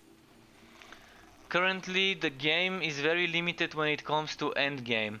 So the story mode roughly would take you to level 30 in one frontier and level 30 in the other frontier. Currently there's two frontiers, with the third one coming with the next big update from what we know. So this one would take me to level 30 Goblin, this one would take me to level 30 Hivit, story-wise, if I follow the main storyline, the main quests. And after that, if I want to get level 50 Goblin and level 50 Hivit, it's grinding maps. Since if I go to all level zones, I'm not gonna get XP. So the only way to get high level zones is maps, because maps always open a map around your level. The only point to get higher level gear is, for the sake of having high level gear, is just to make sure that your gear keeps leveling with you. But you need level ups to get skill points. At level 100, which is 50 plus 50, you get the maximum number of skill points. Currently, I think some builds can be okay with just 60 points. If you want this skill build, you probably are fine even with 60 points. If you don't use those two skills, or if you don't use two of the other skills here, like those are new. Before you can get those two skills and those three skills, and you could have a good build and still be decent. Now they introduced those two skills, so now you kind of need 84 instead of 60 points to get all the skill points from this skill tree. But the only reason why you would want to keep leveling after you hit level 30 plus 30, which is a total of 60, would be to get more skill points, to get higher levels of different skills. But that doesn't mean you can just keep chilling. You can stop thinking about the leveling as soon as you beat the story mode, and there you're just leveling up eventually as you go. You keep getting stronger gear eventually as you keep leveling, because the gear always scales to your level if you're doing maps, because the maps always scale to your level. And the thing is, you can go help your low level friends and still have a challenge, because when I go to low level zones like this one, this is a level 27-29 zone, and this item from level 50 goes down to 30. This one from level 48 goes down to 24. Why 24? Because it's the wrong frontier. So if you're wearing an item from the wrong frontier, it suffers a 3 level penalty. So if I'm at level 50 Goblin Frontier with a level 50 Hivit item, the level 50 Hivit item would be scaled down to level 47 because it's the wrong frontier. So there's a penalty. That's why you would want to collect sets from the different frontiers. 3 levels, it's not that bad. And this thing you just saw me killing is a phase beast. You see, I killed that beast and it spawned a portal to a random map. It's a level 50 map. It could have 1, 2 or maybe 3 modifiers, like double HP, poison resistant enemies, or enemies with more crit chance or crit damage. So even though it's in a low level zone, the map is around my level. And this is what I was talking about earlier. This is another way of getting maps. I'm not gonna go in there because I'm doing something different right now. But in a way, while spending time in the low level zones, you might end up encountering those beasts that spawn those maps. You have to kill it quickly, otherwise it disappears. It's like the wood goblin in Diablo. If you don't kill it quickly, it disappears. And it's something good. I'm not a big fan of doing low level content on high level characters, but at least I'm getting some challenge by my gear downscaling. But what doesn't downscale is my skills. My skill points are always the same, and I always have my skills at the level they are, even though I go to low level zones. So in a way, you're still gonna be stronger than a low level character in the low level zone, even with the downscaling. Quest finished. Okay, I keep finishing those quests. But currently, yeah, it's a bad grind. The leveling up was, before they changed it with update 5, I think, or update 6, before they changed the leveling up process, I needed, each level took me no more than 3 maps, sometimes 4 maps. Now at level 49 or maybe even after level 40, you might need 10, 15, 20 maps per level. For the final few levels you probably need 30 maps per level, which is too much. Too bloody much, and I think more than 5 maps needed per level is torture for the players. I can't call that pleasant leveling. And it was nice before, but now it's very bad. Now leveling all the way to level 30 is good. You can get even under 1 map for a level up, for some levels, for the easy levels. Before, every level used to take kind of the same amount of time, which wasn't perfect, but it was much better than now. I could level a character from level 1 to level 100 in like 2 weeks. Now probably I would need 2 months of casual grinding, casual playing. So it's not really fun, but I think this will change. I think this level 100 will be split in between 3 frontiers. And maybe they would make the maximum of the frontier being level 35 or so. We'll see. I'm just gonna wait, because the game is still in alpha. Things change. Things have already changed so much since the time I started playing. I mean, the skill system was completely different. We used to collect skill points from killing enemies and then use those skill points to buy skills, which was a terrible system. Thankfully they changed it to a talent-based tree. Then they reworked the relic system by adding level ups to the relic weapons and so on. and having that extra depth of the skill building. Then they added pet skills. You can have one pet aura and 3 other things. Currently we only have this one active skill, and those ones the pet uses automatically, like a healing skill, a damage resistance skill, or damage buff. You can have one aura, so if I use movement speed aura, you see my critical chance 1 gets removed. And you get those skills by saving pets from pet cages after certain boss fights. But it's completely RNG and I'm cursed. I've spent probably already 3 months trying to get certain pet skills, and I just can't get them. Whereas some people get all the skills unlocked within less than 2 weeks. So this can tell you how bad the RNG is. Maybe my account is glitched, but I don't know. It just makes no sense to spend that much time and not get all the pet skills unlocked. And it's frustrating because it keeps giving me this one, and sometimes this one. Every now and then, very rarely, I would get that one, and this one I've only gotten once. Only once for 3 months. So it definitely takes a while for me. But have no fear, I think I'm the only one that's glitched in this way. Every other person I've talked to already has almost all of them unlocked, if not all of them. So I think it's just a glitch on my end of the game. But it's another great depth to the system, the way the game works, to making builds.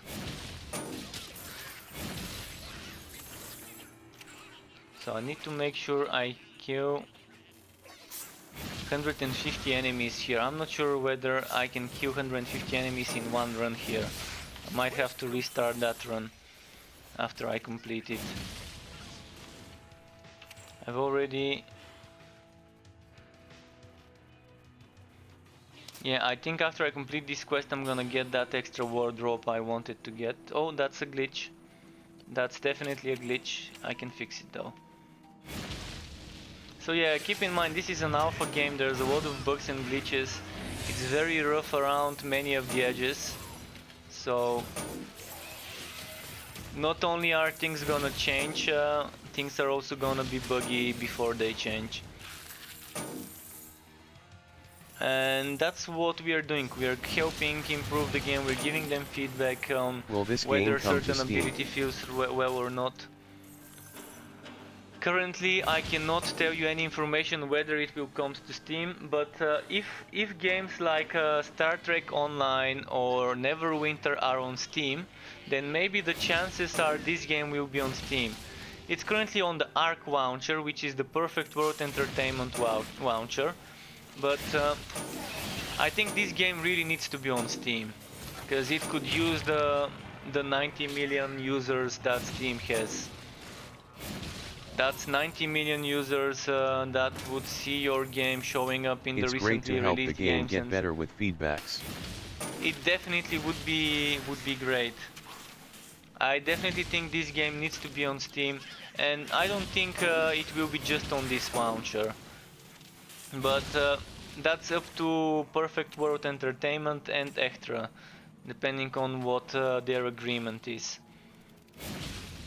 But they're gonna be losing profit if they don't go into Steam. If they want more players, they really want to attack as many markets as they can. I think skipping the Epic Games launcher will not lose them that much player base, but skipping Steam could lose you a huge amount of player base. That's 90 million players. Just the number itself is phenomenally big. And from that 90 million players, even if 1% sees the game when it launches under the recently released games and installs it, that's still a huge chunk of players.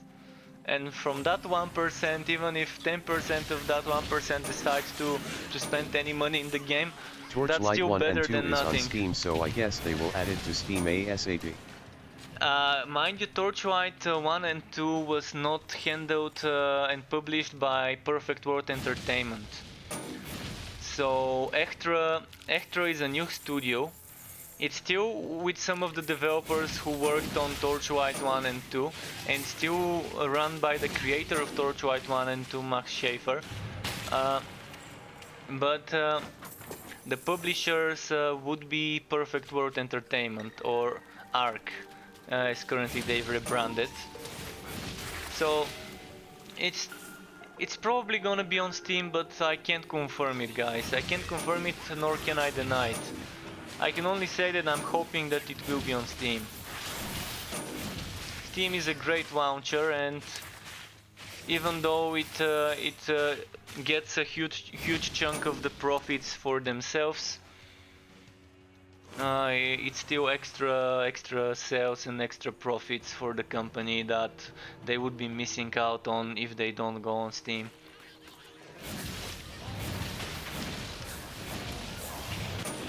Am I done with the quest? Ah yeah, I just need to kill the final boss of this dungeon. Oh, and I need to kill Netherrim and Netherrim champions.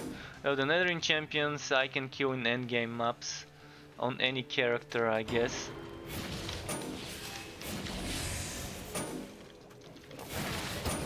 So if you're wondering what this here, the W is, it's my relic skill. So I have this one as a relic skill, but this is the main relic skill, the big relic skill. Each relic has its own one, and this one is Blood Frenzy. So when I activate it for 30 seconds, this is getting applied. When it ends, you would see it going into cooldown, which is 120 seconds by default. Unless you have something that reduces the cooldown. Or I think it varies by the weapon. Maybe this one is 60 seconds by default. Let's check. If I go here, I guess this one is 60 seconds, but the other two are 120. And there's items that can reduce the duration, or that can increase the duration or reduce the cooldown of relic weapon skills. So I can probably show you later on my other classes, on my mage, that there's a skill that gives me a passive synergy that gives us extra cooldown, I think, for the relic active skills.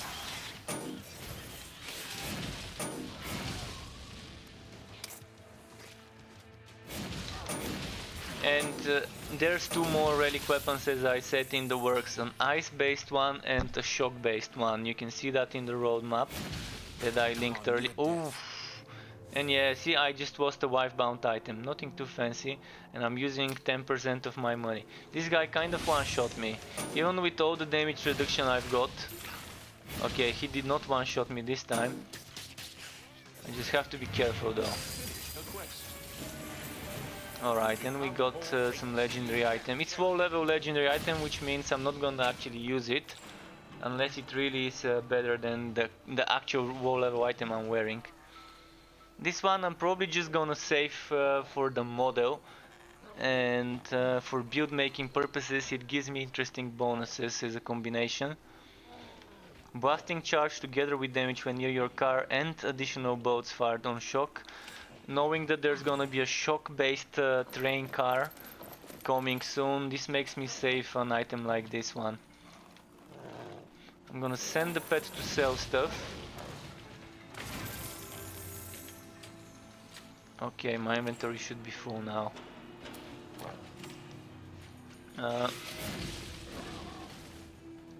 So all that other stuff I can do regardless on which frontier.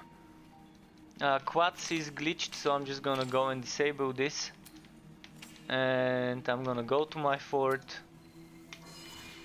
dismantle some gear, and then I'm gonna switch to my forged, and I'm gonna try and maybe do some endgame maps, get some XP. But if you want to see the mage, let me know. I have a mage maxed out to 100 and my forged is level 97, so it's close to the maximum. So pretty good stuff.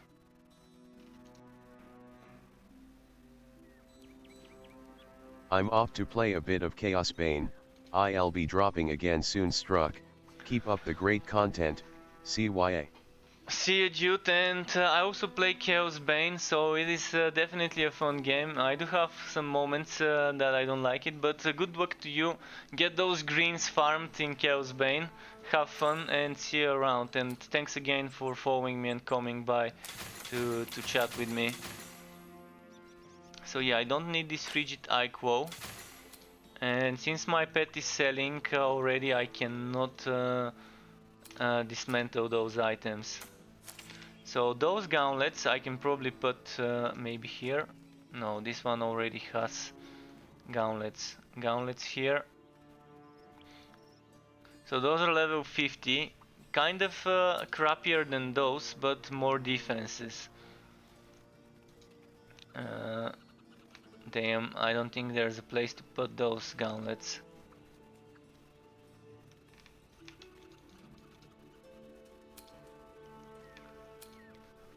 Well, I have to make a choice. Do I want to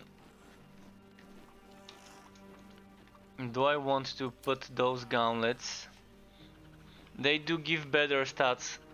So I'm gonna lose extra physical defense, but that's not the problem.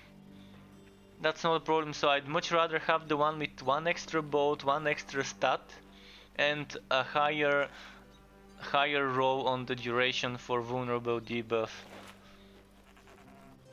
Getting rid of the hardened buffs, and I think it's time to go and dismantle. So I'm gonna redecorate my fort later today. I just wanna finish those two quests. I'm gonna hop on my other character and finish them.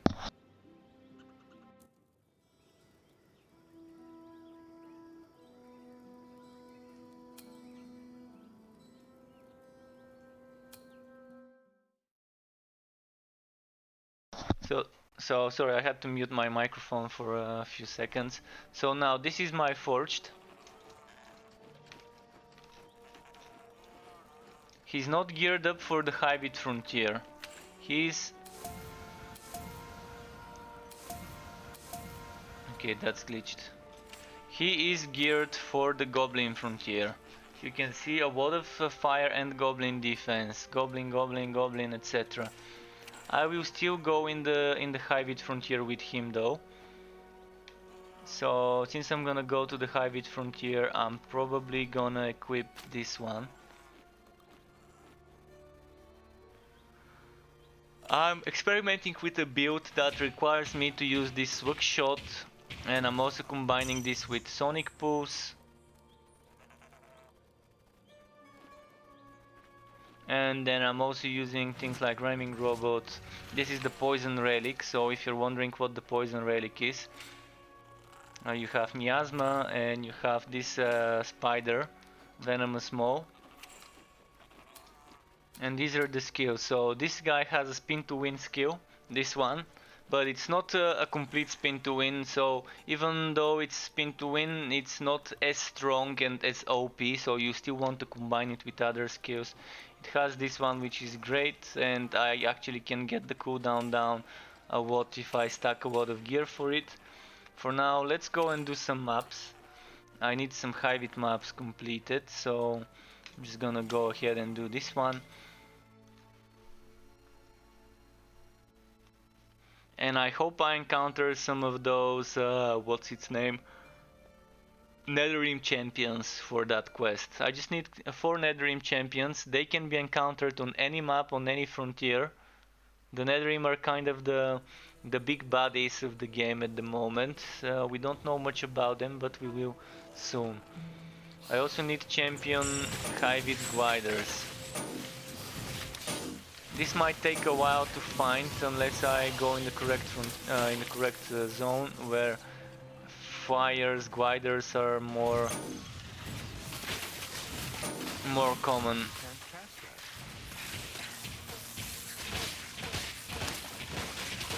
So this is that piercing shot called Swag Shot that this build uses. And basically the way you want to play this is, look at this. This skill when maxed out is 102% crit hit chance. So on my pet I'm not using the crit hit chance aura, even though if I use it, it's gonna benefit all my other skills, just not this one, because this one is already maxed out. What you want is to stack as much crit damage as you can. You can get crit damage from armors like the chest and leg armor. You can get them from the shoulder armor as well. You can get crit damage from weapons as well. I currently don't have the perfect gear for this setup, but I like the build. It's something different than what I normally play, and it's fun for me to play it. I'm also stacking all those shock bolts, and I'm stacking a lot of shock bolts. You can see my shield gives me 6 additional bolts fired on shock. This gives me 1. This gives me 1, so I've got altogether 8 bonus bolts fired on shock. This can probably go all the way to 10, 11, maybe even 12 with the right gear. And it's fun. Oh, and another thing I found out is you can weave shotgun blast in between swag shot. So you can hold number 1 and just press number 2 while holding number 1 and keep that weaving going on. Of course, that's only useful if the enemies are within range for shotgun blast, otherwise it's kind of pointless.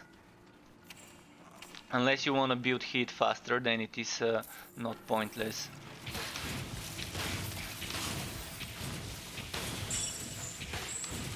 And this makes the enemies take more damage with a chance to stun.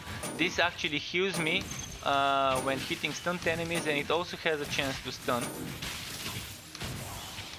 I can get this skill's cooldown to over 100% if I stack gear with cooldown, and that means it's gonna be 0% cooldown. Because if the cooldown is like, I've gotten it to 118% cooldown reduction. This definitely was 0.0. So pretty spammable. For certain builds you might want this spammier, otherwise you may not want it. The thing is, even if I have it at 0-second cooldown, I still need to build the heat. This needs at least 1 bar of heat to be able to use it. It vents all the heat you've got, and based on how much heat you've got, it deals more damage. And the build I was playing before testing this one out was a melee kind of build, and it was based around this skill, and I actually needed just I was using the new skill, Fracking Strike, this one, and I only needed three uses of Fracking Strike to build my heat to around here, so I could get the maximum damage out of this skill. But since I already played it for 2 weeks, that Fracking Strike, I decided to try something different. And this is the beauty of this game. Even if I don't have the best gear for a certain build, it's still gonna be okay and viable. I still am gonna be able to farm the best gear I want. And I can still max out my gear work even if I'm not playing on ridiculous. I can just go on difficult, like now. Of course, I'm not getting that extra few percent XP, but I'm fine with that. I think I'm not losing that much. Can you reset skill stats? Skill stats? Currently, we don't have a skill respec, but each week they're giving us a complete skill respec, so we can experiment with different builds. So if I click here, I can either respec my skills, I can skip this week and wait for next week, or I can click decide later. What would be introduced later in the game, there will be something like Path of Exile or Path of Regret, which would allow you to reduce the level of a certain skill by 1. The same way you can use that with gems in Path of Exile to level down a certain gem to a lower level, we would be able to do something similar here. We don't have exact name of the resource, but there will be some sort of resource which we will be farming to reduce our skills levels by 1. So more would be known when the system is close to getting implemented, but for now we know there will be a respec system. And that is great news. And thankfully they listened to us and they added those weekly skill respects. So each week they're giving us a complete respec that resets all of our skill points back, and we can do a new build. Normally this happens on Tuesdays. So each Tuesday players can try new builds and give the developers feedback on more than just a certain build. So let's say this week I'm trying a build with the barrage tree, next week I'm trying one with the broad tree, then the week after that I'm trying a hybrid build. And that means I can give them feedback on more things, and I can actually encounter more bugs if I'm using more skills and report those things. It's pretty great out of them, knowing that it's an alpha game, so people might want to experiment. And if not in an alpha, then when? Alpha is the perfect place for developers and gamers alike to be experimenting with new things. If something doesn't work, well, fine, remove it before the game launches. But alpha is the time to be brave and bold and to keep experimenting with weird stuff added into the game. It's better to do the experiments now before the launch, and to make sure that when the game launches, all that trial and error experimentation has been completed, and all the feedback needed has been received. I'm liking that they're not trying to rush the game. Many other games would have already released as an early access game in that current state of the game. So I've seen early access games that had less content and less things to do than this one. I've also seen fully released games with less content to do than this one. So that's not a bad thing for this game. It's not even a good thing either. It's just normal. It's how it should be. A game like this one is definitely something that's far from release. But it's getting close. I think maybe within a few months we could see a beta, a closed beta maybe. Maybe by the middle of next year we would be seeing closed and maybe even open beta. Because we're getting close. I think they want to have 4 frontiers before releasing the game. And if it takes them like half a year to release a frontier, or maybe more than half a year to release a frontier, that's an acceptable amount of time. I'm assuming when the game releases they can keep adding a frontier a year after launch, like a big huge update every year with a new frontier, and maybe they can try and add a new character class each year as well. That's gonna be keeping the game fresh. They can keep adding new bosses, new enemies to fight, new endgame modes. Currently what the game really needs is endgame modes. We only have those maps, and if we have some survival mode or escort the payload or any other type of weird map mode that you can think of, it would add some extra variety, and currently variety is what's missing. They've already worked on adding new maps for the map works. So at least there's that. But if you get access to the game, go into it with the mindset of playing an alpha. Don't expect much of it. Don't expect to not get bored quickly once you level up and finish those campaigns. People might get burned out on the game pretty quickly because of the lack of things to do when it comes to endgame.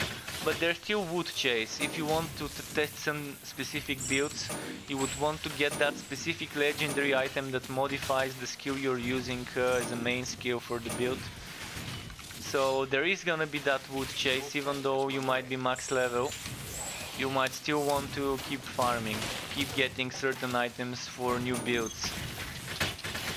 If I've been playing with a build that uses flying picks, that extra flying pick item that was shown on the travel board, and I want to move on to a build that uses the train maybe, as an example, I would want to farm an item that gives me bonuses for the train.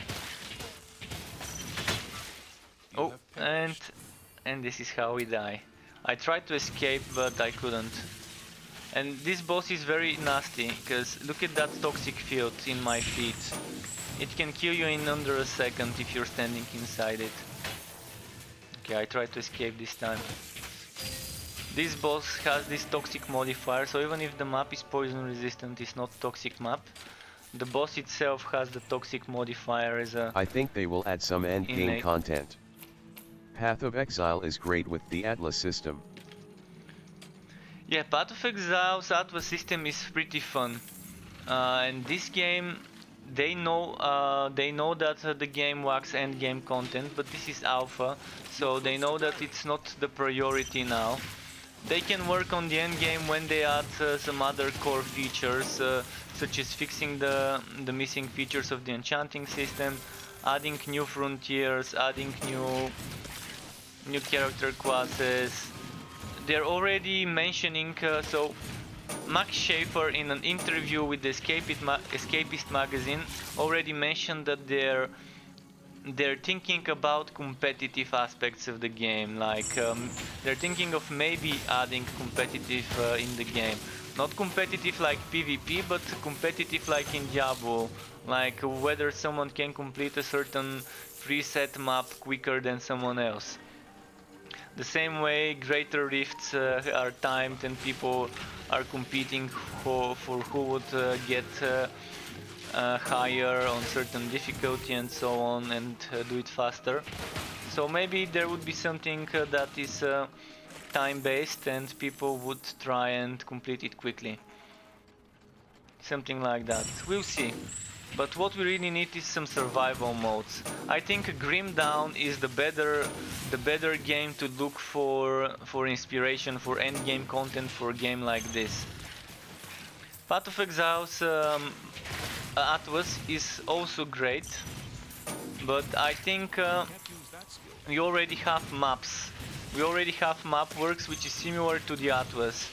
I think what they do need now is something like the Crucible mode in Grim Dawn, or like the Shattered Realms in in uh,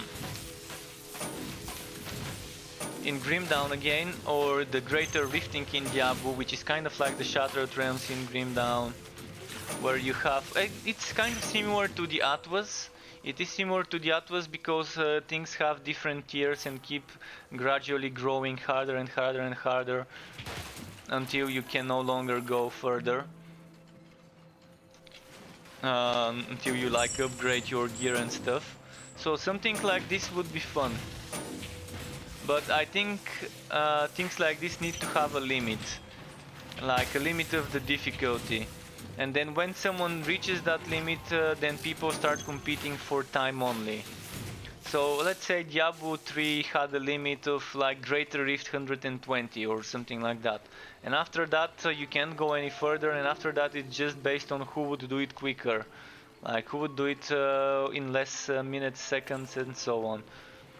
So something like this would be nice if they add something that still has different stages, different tiers and so on, but has a limit. And then after you reach the limit it's only time based.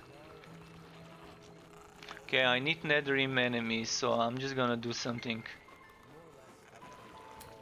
I'm gonna go to a map I know has those Netherrim enemies. And I'm also gonna decorate my fort. But not now, I really wanna... I might decorate it tomorrow, but I think it's gonna be better to do it now. It's not gonna take that long. I can finish decorating tomorrow, but I can start it now. I just wanna go to a dungeon I know has Netherrim champions.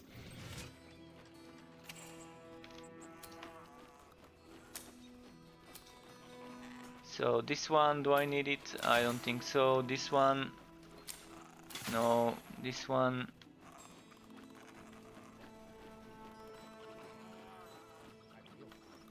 what's my current one?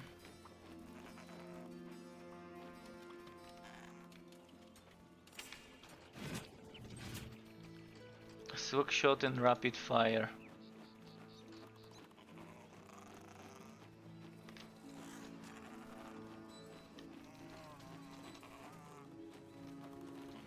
Was that hook shot? No, rapid fire and vortex.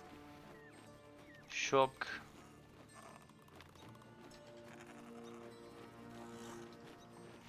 It's an interesting combo, but I think I'd rather just get rid of it. Because if I'm using rapid fire, most of the time I'm not gonna be using Swag Shot, and if I'm using Swag Shot, I most definitely won't be using rapid fire as well.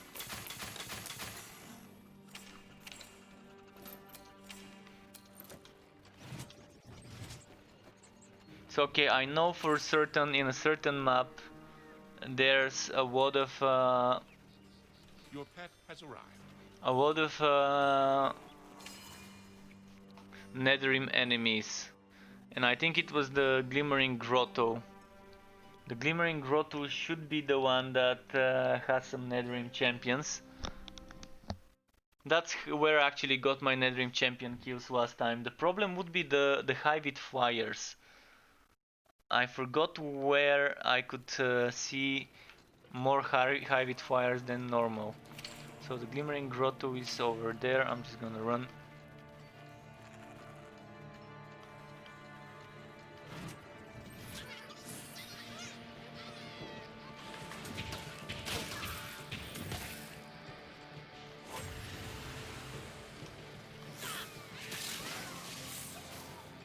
Okay, this way.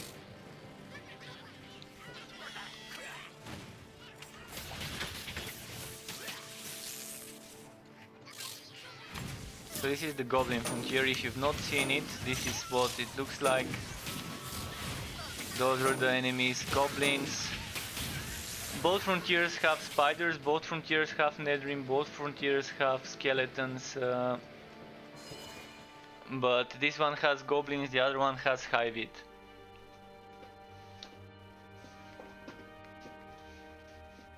This one has fire spiders, the Hivit has poison spiders.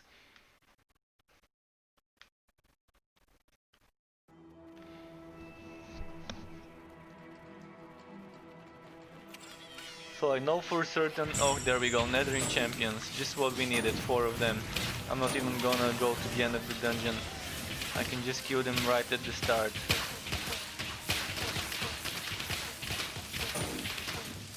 Great work this time, finding those at the start. You have completed the quest. Alright, this one was completed. So now we just need to complete Hivit gliders. This is the town. By the way, there's public zones. I'm not sure whether everyone knows this, but if anyone didn't know it, there's public zones, and one of those is the hubs. Currently we have one town, but another town would be coming soon. Another town like this one, and you can see other people running around if and only if you're in the same seat. I'm gonna press Ctrl D and all that info here is gonna get pasted on my clipboard, and there it is. So you can see there's different seats. Each map has different seat. So some of that information here, a developer would be able to see this, and this is the map seat for this town. So there's different map seats, and depending on the server you are on, I'm on Europe West. It's automatic, by the way, the game automatically decides which server you have best ping to and puts you into that server. So there's different seats, so even if I'm in the same town as my friend, we may not be able to see each other unless we're in the same seat. But if we're in a party and I go there first and then he goes or she goes there after me, most of the times it would put them in the same seat as me. The same goes for those zones. All of those here are public. So this is a public zone. All of those are public zones. They have private dungeons in them. So in the private dungeon is just my party and me. And in this one and the other ones with signposts, it's again a public zone, and when you travel to it, I'm gonna actually show you. When you travel to one of those places, you're gonna see a random random person's fort. So sometimes I might see my own fort, I could see my friend's fort, I could see some total random person's fort, and there's actually the waypoint, and it's kind of like a middle ground zone that connects the two different public zones. It's also a public place where you can see other people, but don't expect those to be highly populated when the game launches. So this is, it's not saying whose fort it is. It used to tell us whose fort it is when we travel in there. This guy went heavy on the pavement, heavy on the stone flooring. It's nice. He has two macho bodybuilder goblins here. Actually, four of them, and then a fifth one there. He has a forge, we can see, and a disk mage storage. So very well built fort, fun fort. Nicely organized. And that's the waypoint, and as you can see here, not here, here on the map, there's a portal to the wastelands and to the Hivit habitat. I can actually use my shared stash from this guy's fort. Lady Gat, oh, that's Lady Godfly. That's one of the one of the staff of extra games. So yeah, that is her fort. Was she called Erica? I'm gonna say the wrong name if I try. No, Erica was the one that was the sound designer. So I can't remember Lady Godfly's name, but that is definitely her fort. So I can access my own shared stash. I can access her reliquary, I guess. That's kind of a glitch. It should not be able to let me craft a weapon or something, but alright. Or put, maybe, what if I put this weapon here? Am I gonna be able to? Okay, I can't put it there. Just wanted to test. So I can access someone else's wood tree. This is normal. You can actually feed items to someone else's wood tree and get a buff. I wish I had an item to show you. But you can get a short buff which doesn't last for too long. We've already given feedback that we would definitely want that buff to last longer. So when you go and donate an item to someone else's tree, you can get some bonuses. Alright, so now I'm gonna travel...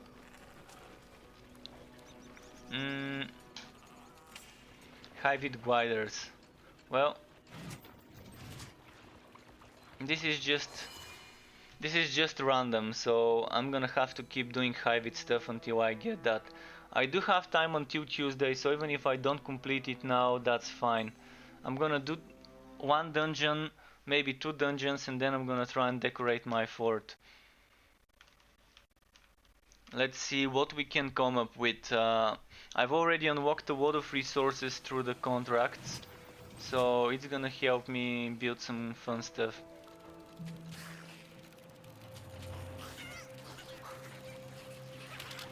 So the goal is to find champion gliders. There's no here.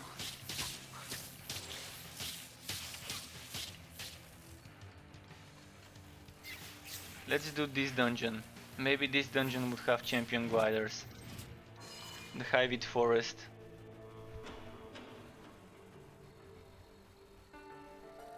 When it comes to map works, it's pretty random, but when it comes to those preset dungeons, some of them have higher chance to spawn certain enemies. If I remembered which zone gave me this quest, I probably would have been able to find them. Actually, let me try and look at the Discord. If I type search Hivit Flyers in the Discord channel, the official Discord channel, it's probably gonna show it.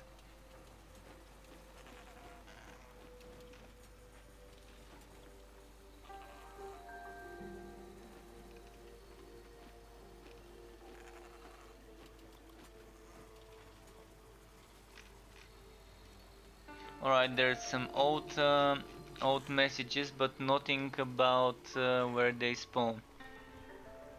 Well, alright.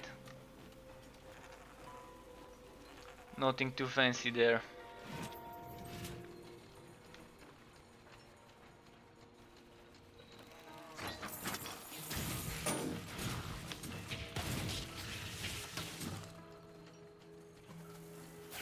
Oh, fire champion. Would you look at my work this time? If only it was more than one, or maybe it is more than one. I just see one of them shown, the other one are probably hiding. But so far it's just this one, it seems.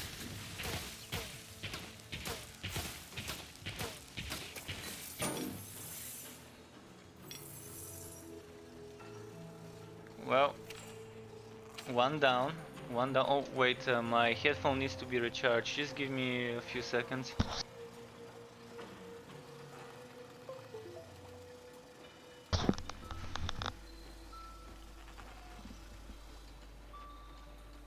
Okay, I plugged in my cable in the headset.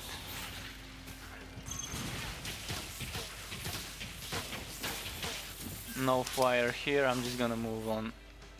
Low level enemies, not worth my time that much. Oh, it's gliders, it doesn't have to be flyers, but gliders. Damn, that's... that's very specific. Very specific, it has to be a glider. So what's the difference between the glider and the flyer? I think the glider is the one that's legendary and the flyer is the one that's purple.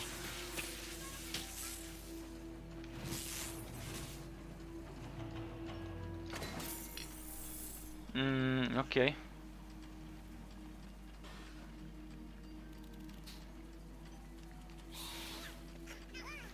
No glider here, no glider there.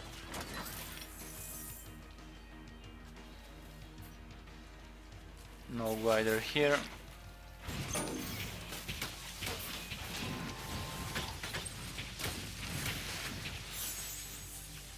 Oh, don't stun walk me, don't stun walk me. This mimic has a very high chance to stun you.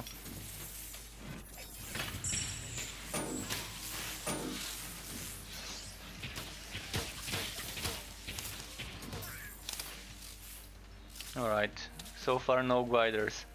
Is this a glider? This is a flyer. So I'm not sure what the glider looks like. I have to remember.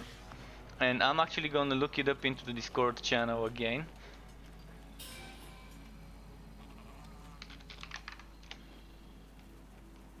Any advice on where to find champion high-vid gliders? Best plane to farm mob X, great topic for...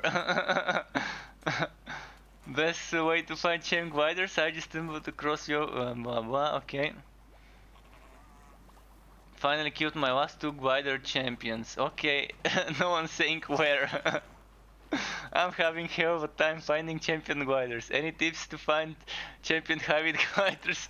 Okay, so I guess everyone's asking, but no one's saying where they're killing those. Well, I'm gonna remember where I killed mine.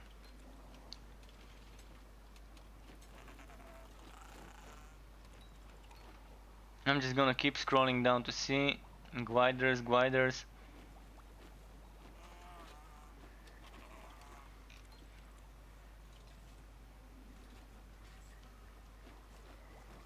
Yeah, nothing about where to kill the gliders. Then, perfect time to try and remember where I kill mine when I find them. It's very RNG though. It's very RNG, but as I said, some of those dungeons have a higher chance of spawning certain enemies than others. Unlike the map works. The map works is, first of all, it's random which map you would get. And then on the map it's kind of completely random what enemies would spawn. Of course there's certain things like more skeleton enemies appearing in the undead maps like the cemetery and so on. But apart from such limitations there aren't many. We did find some Netherrealm champs though. If only I needed them now.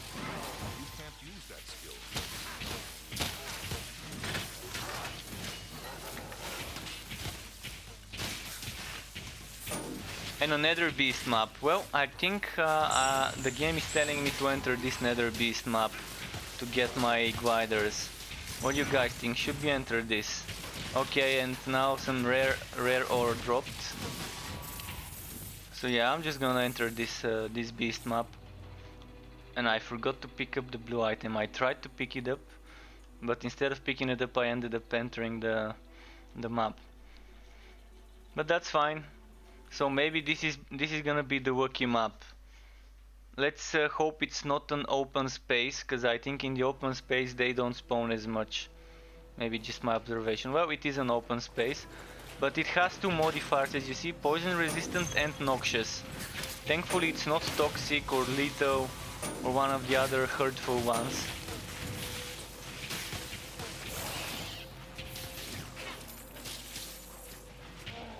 So let's hope we see gliders here.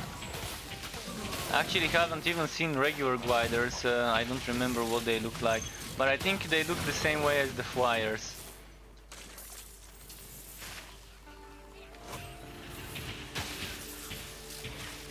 Ah, this is glider. Okay. So maybe is the glider a high level flyer?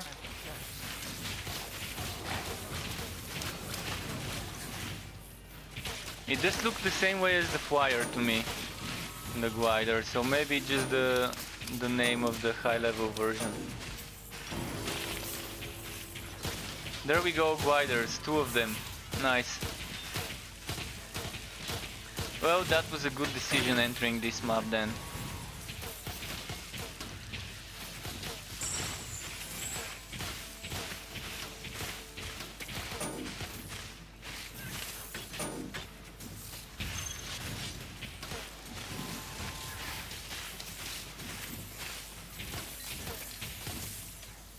Okie doke, I'm gonna go and check this place here.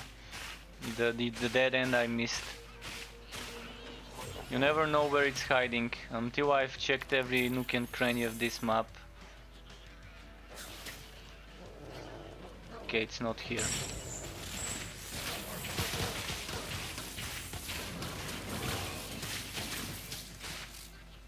Oh, let's gather this tree. This is the gathering in the game. Oh, and I did get sacred hardwood, kinda lucky.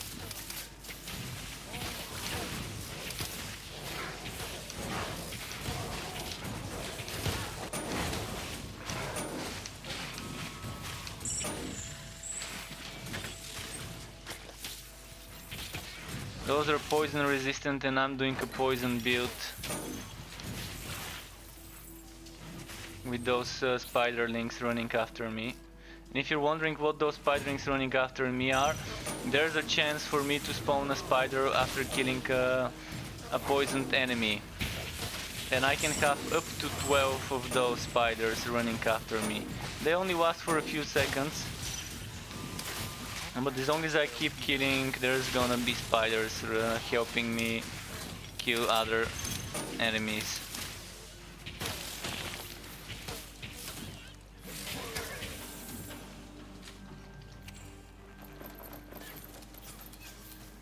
I'm gonna send my pet to sell, and while he's traveling I can actually keep giving him items.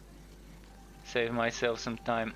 Because it takes 2 minutes for the pet to go to the town and return with the money for the gear he's selling. Or she.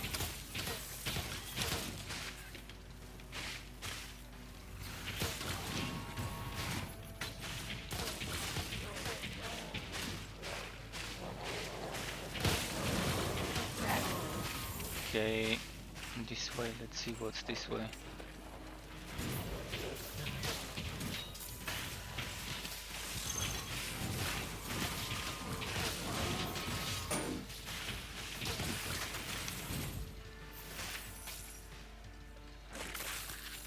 We did get 2 gliders, hopefully more spawn.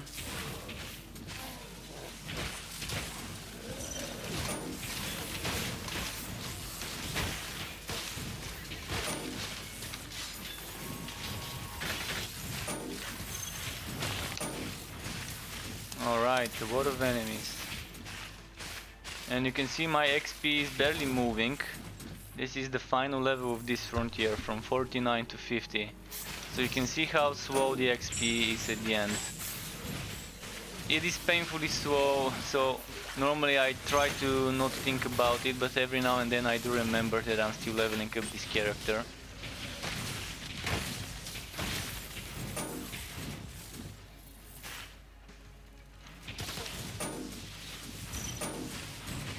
And mind you, guys, this build currently is not using optimal gear. You can see I'm using 1, 2, 3, 4, 5 blue items.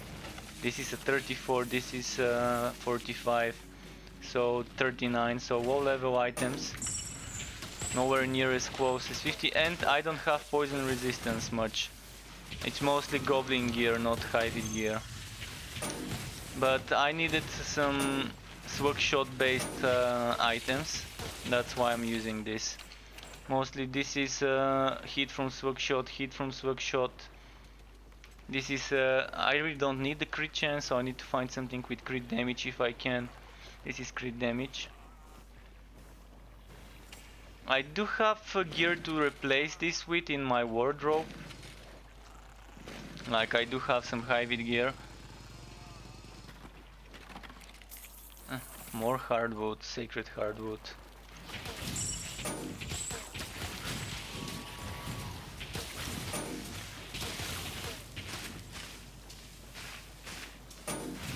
Okay, how do I... So now there's nameplates coming. When we hold out, we would see nameplates. And in cases like this where it's hard to target the item, nameplates would definitely help, especially if they take priority over obstacles and items and environment. It's gonna be great. There is a screenshot of the concept of the work in progress on the travel board. There's also damage numbers, but the damage numbers I think are not coming with the next update, but somewhere in the future. Sometime, probably not until update 11 or 12. So there is time to damage numbers, but I'm really looking forward to damage numbers being added as well.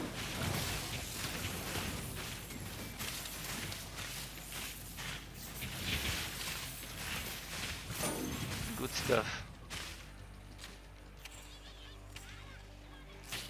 I'm still to find 2 more gliders though. But I might leave the quest for later. After this I'm just gonna go and redecorate my fort from scratch. So if you're up to seeing me do that, you might wanna pay attention what I'm doing. I'm actually open to suggestions. If you have some ideas of how to decorate my fort, feel free to. I'm gonna show you later what things we can put in there, and we can decide what to put, like walls. I'm thinking of putting some of those wooden walls that got released, and the watchtower. I really want some that crow's nest, that new watchtower. Oh, and there's the gliders. So I'm actually gonna be able to complete this. I've always been a fan of flooring, so I've always liked using the floors, but I guess I have to moderate it to not stack them up. I wish I could add water to make like a little lake near the tree, little river area. There is a way to make it look like a river by buying crystals. Those blue crystals from bird's eye view can look like water, in a way. And speaking about bird's eye view, you can... Oh, this is a very tanky enemy. It's invigorated and it regenerates health, and it's also poison resistant, so...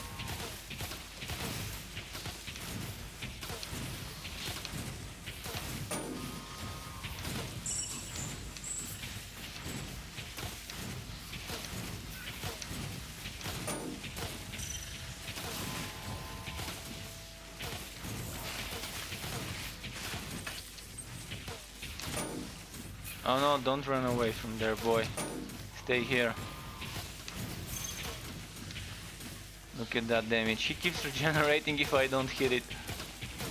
Is this faster? Or is it faster if I keep using... if I keep using shotgun blast in between? I think it's faster if I don't use shotgun blast.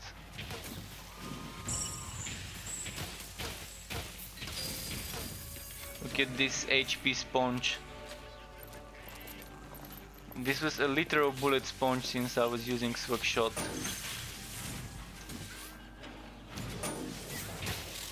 Right, I'm not even gonna kill all the enemies of this map, I'm just gonna finish it. Let's go for the boss in the chest. We did complete the quest. Couldn't get the level 37 reward, but I did get 36, which I wanted.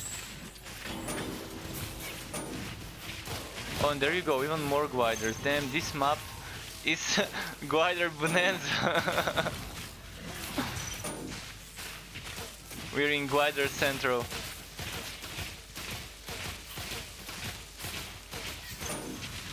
It's as if the game heard me that I want gliders for my quest and decided to give me shit tons of those. So definitely the right decision was made when I entered this random phase portal.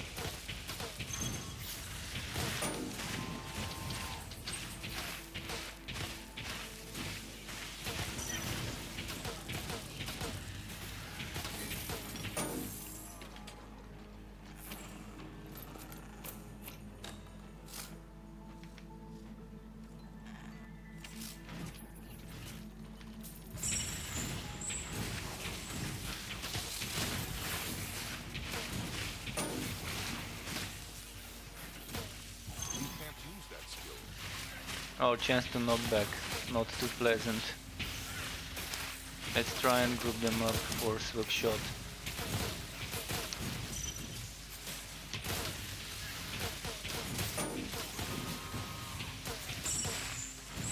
They keep ungrouping themselves.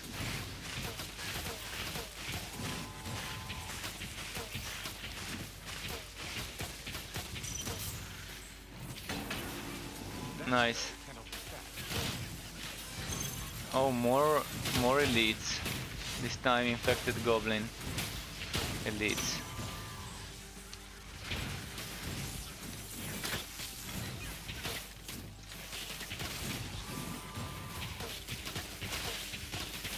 And another invigorated regenerates health. Okay, this time I know not to use shotgun blast and just keep using swag shot.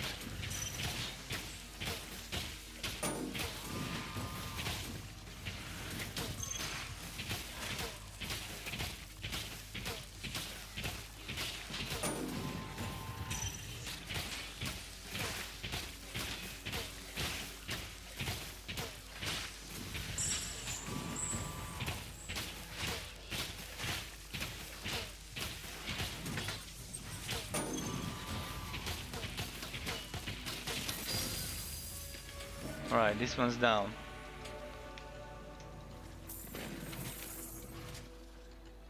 And where is the boss fight? Getting close to it.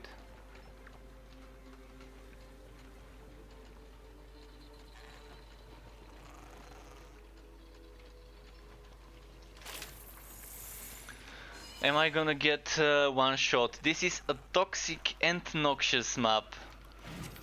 And it's one with the boss, so this is gonna hurt.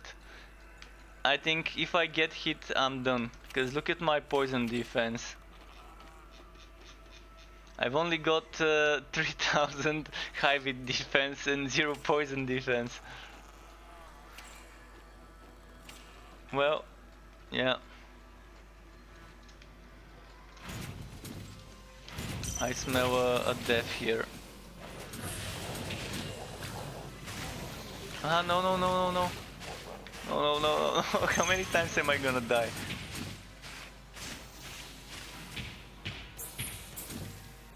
Thankfully I'm playing a ranged build.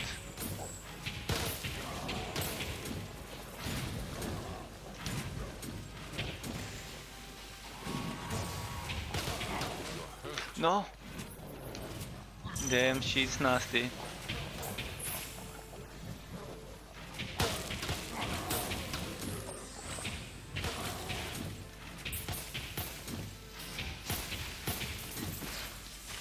Good thing we have that range set up for this boss. Because without the correct resistances it would have been pain in the ass if I was on a melee setup. Like if I was on a cyclone mode, damn, that was gonna be painful on the spin to win. Time to go to my fort. Oh, I can't cast it here, I have to exit. So it's redecoration time. It's been a while since I've done it, redecorating the fort.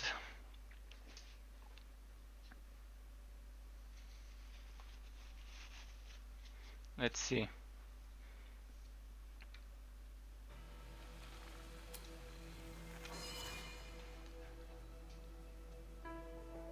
Let's see how many blinks. One blink. How many blinks per voting? 2 blinks. 3 blinks. 4 blinks. Damn, that's a big fort. If a fort is taking more than 4 blinks. 5 blinks. Wow. 6. Man, it's never taken me more than 3 blinks to hold my fort. No, I can't say never, but it normally doesn't take that long. So now.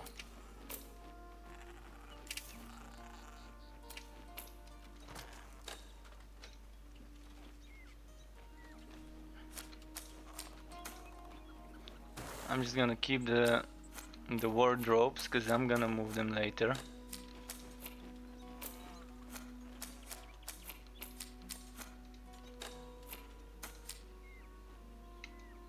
So all the stations and wardrobes I'm just gonna keep and I'm gonna move them afterwards.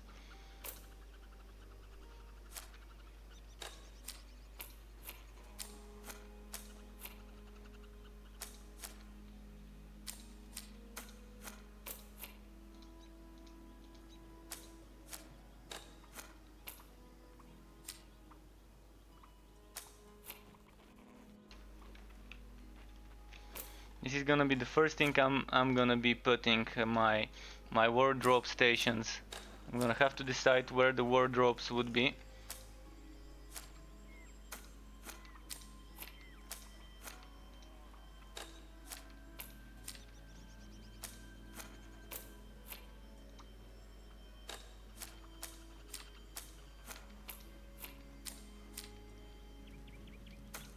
Also gonna keep the whites there.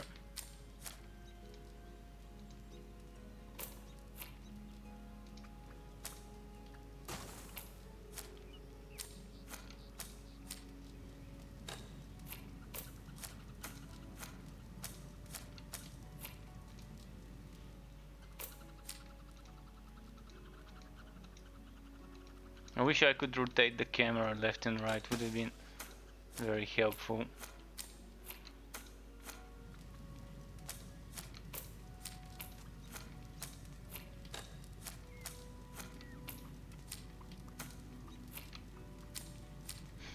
The little things I've been adding.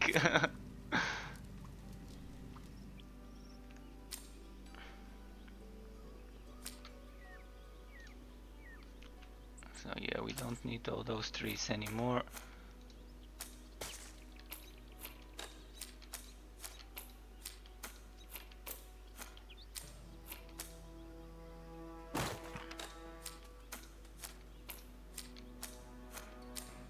Look at all the stuff I've added before. Wow. And this guy is gonna stay here for a bit.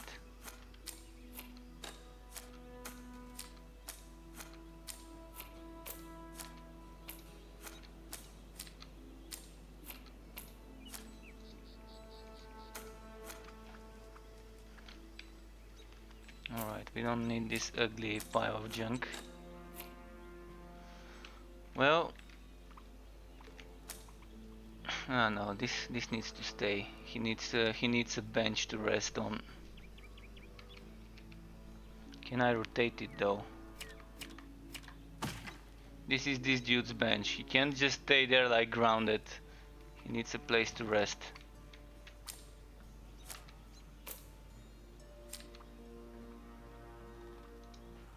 Okay, now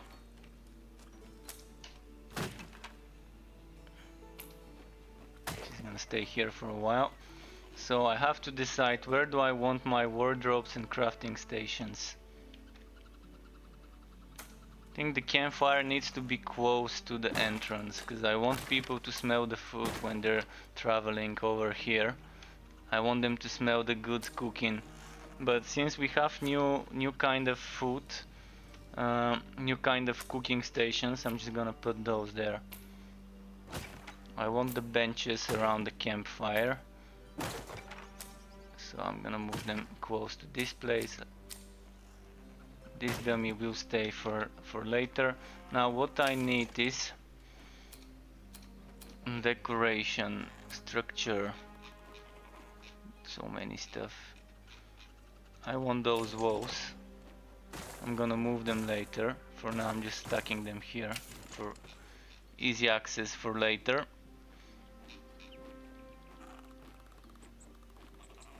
General stand. I might place that. I'm gonna decide where it will stay later. The mill, maybe I'm gonna need that to 10.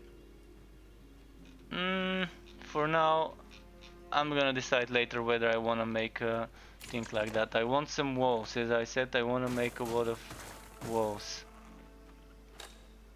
Let's move them like that for now.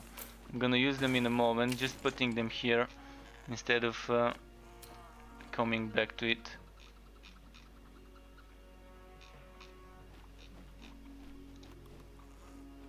This will go well with the area with a totem. So later I'm gonna make a tribal area. Arches. Okay, I'm gonna need some arches. I'm gonna use them later. Columns. I'm gonna need those columns. Okay, that's the limit. So yeah, certain things have a limit of how many of those you can have. Workshop. I think I've already got one. Nature.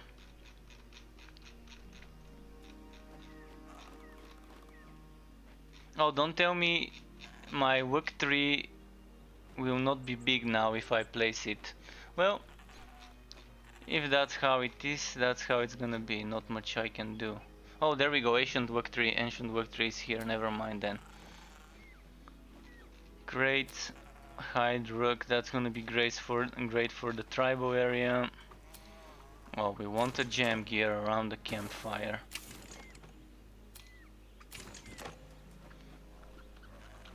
This will be close to the entrance as well somewhere. A banner, I'm gonna need it somewhere.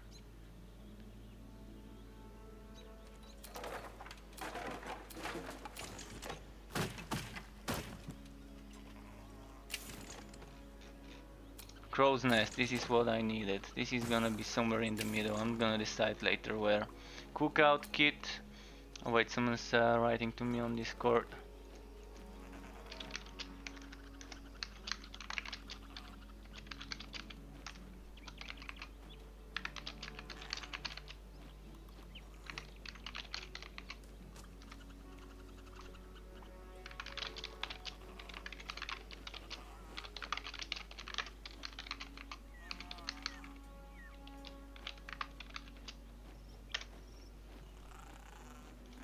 Alright, I replied, so cookout kit, this is what I needed.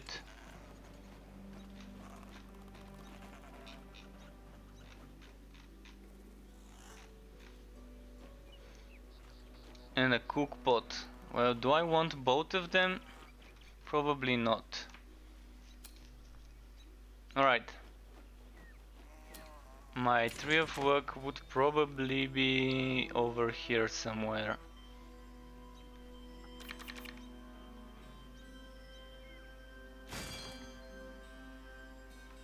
I think that's a good place. Oh, and this doesn't belong here. So this tent. Alright, well, I'm gonna have to move the tree a bit.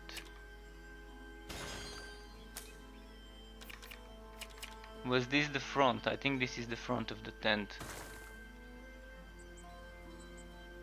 Maybe that's a good place.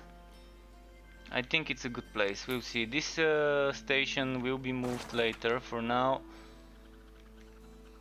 I want to sort this cooking area here. So I think this needs to be around here somewhere. The jamboree.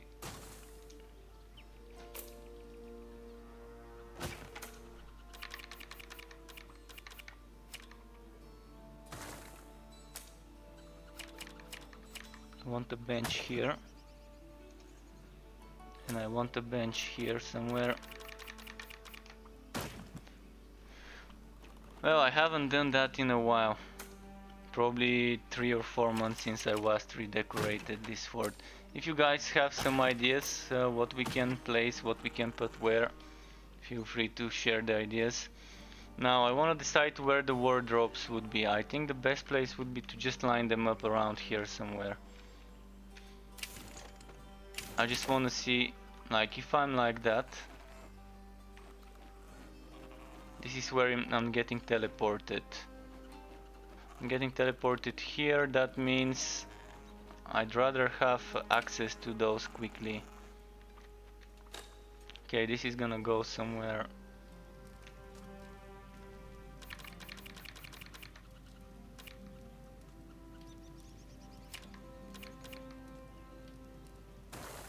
Can I move this?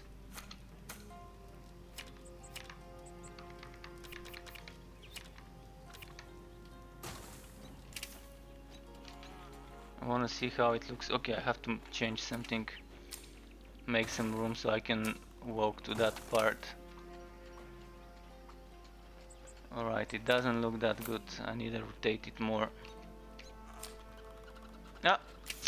Damn. Where was this thing now?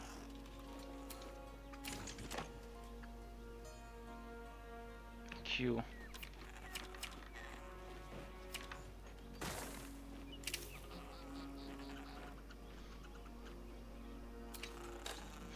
It's just hard to see it that way.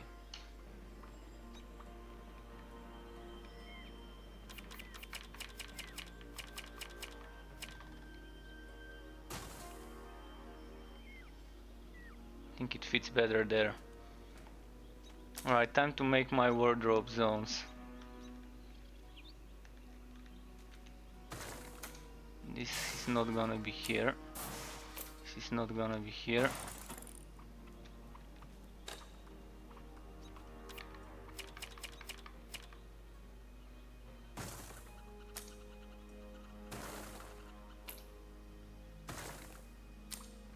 Does it look the same on both sides? Yeah. Well, how do I want to connect them? Oh, actually those are different, aren't they? Yeah. They are different. Since I only have a few, probably just gonna use the other walls.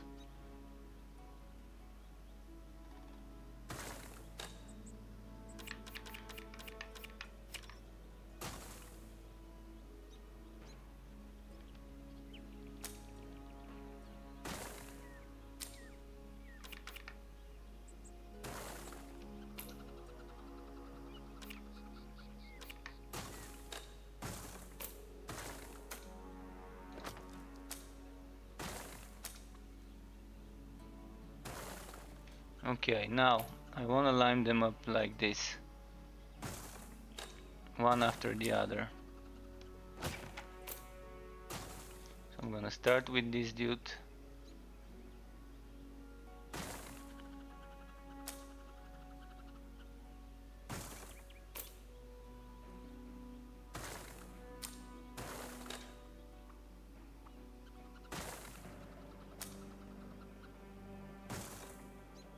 Ah, too close.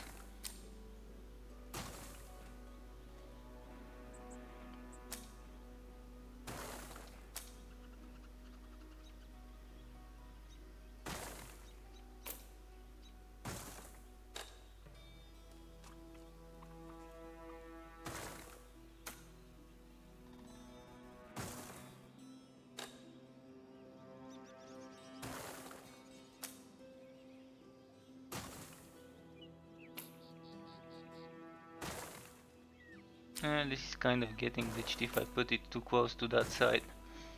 Everything needs to move a bit.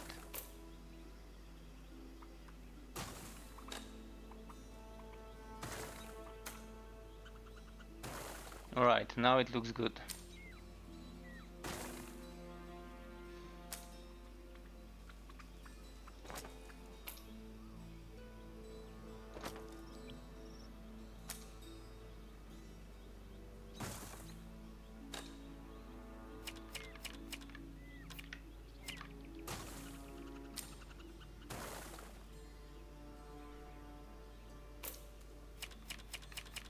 Well, I'm thinking of future additions, so let's make sure we keep some more like this. So this one is here. Let's see if I can access all of them. Everything needs to be yeah, this can be accessed, this can be accessed, this can be accessed, but it can be seen.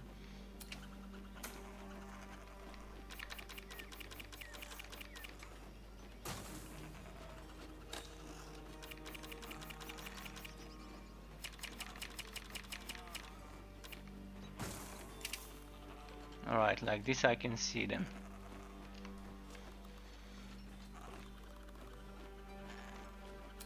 And there should be some more walls, like those that are arches. I think there were arches somewhere under structure.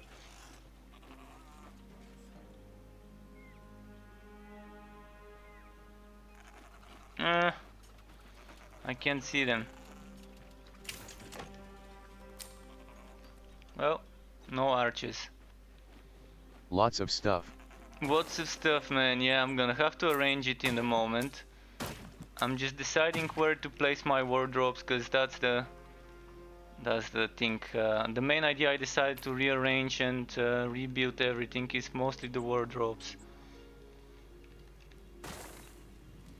I'm gonna keep those crafting stations somewhere there for now, and I'm gonna put some wardrobes on this side as well. So those are gonna be moving this way, and the mage wardrobes would probably be here.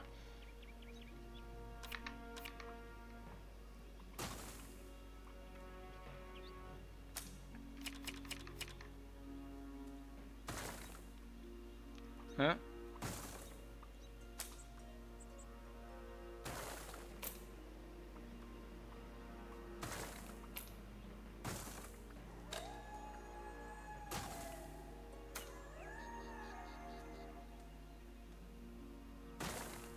Okay, there might be a hole there.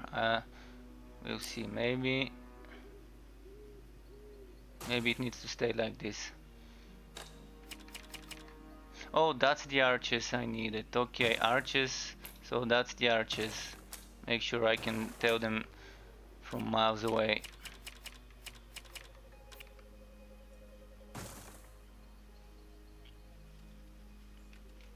And there's one more of those big walls here.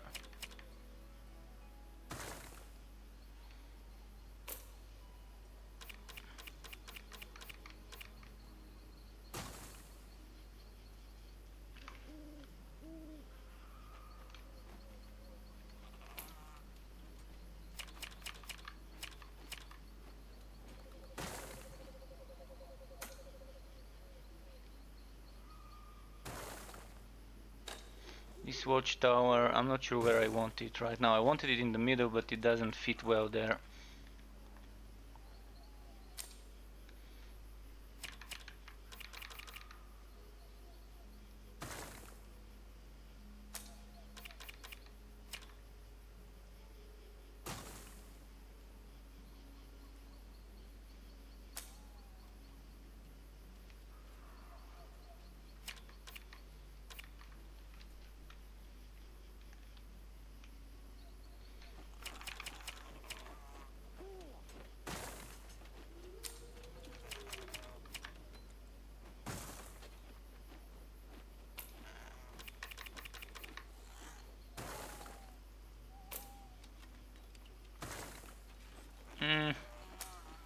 This definitely fits better that way, maybe. Oh, what the?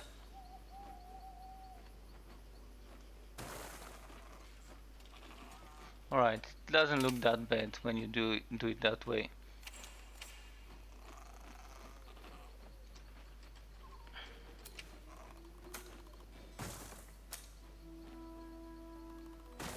Maybe it should have been like this, or maybe like this.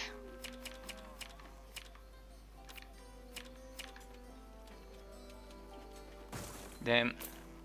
Okay.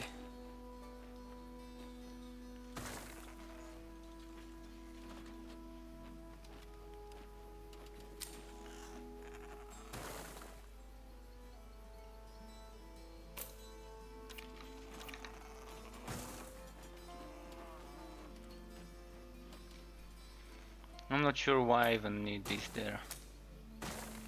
Okay. Now let's move the mage wardrobes. First of all, I want this one around here. This one around here.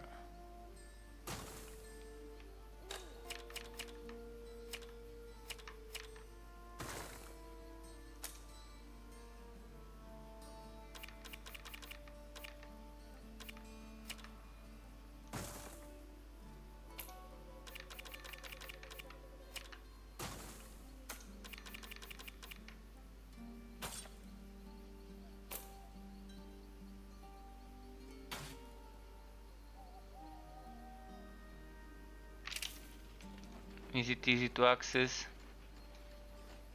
Oh, I'm not liking this one here.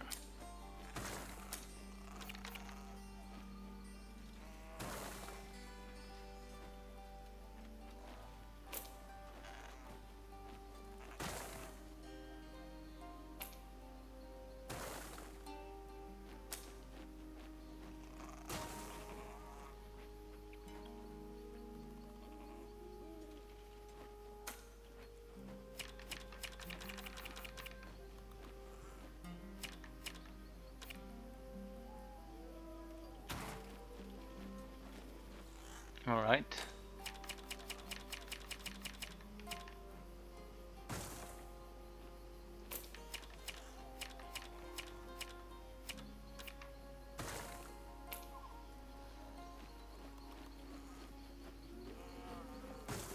Okay, and I've got room for the new one,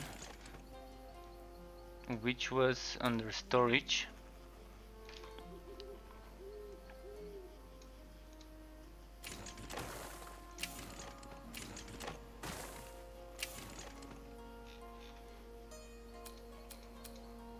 Okay, I've built all of those. Oh, wait, I can build more of those? Wow, really? Well, that's a lot of those. Okay, enough building, so I can build many of those chiseled ones.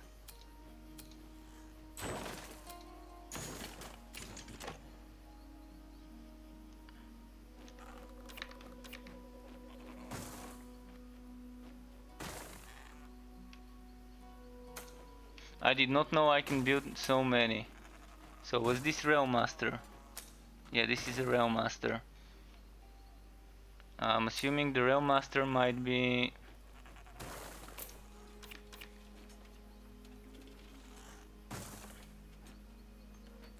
somewhere here where I'm gonna place it. So let's start with that one. This one will be in the corner.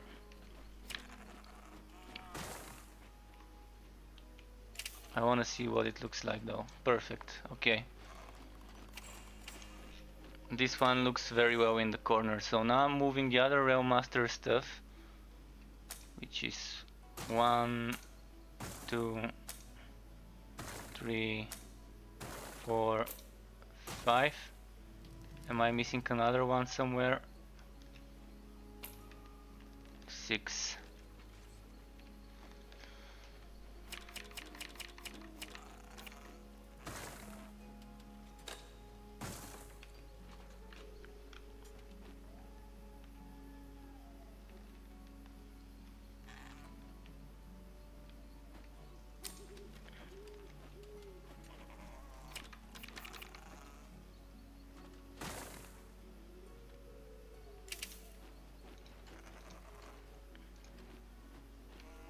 this is too much. So this is another mage statue, which will be here.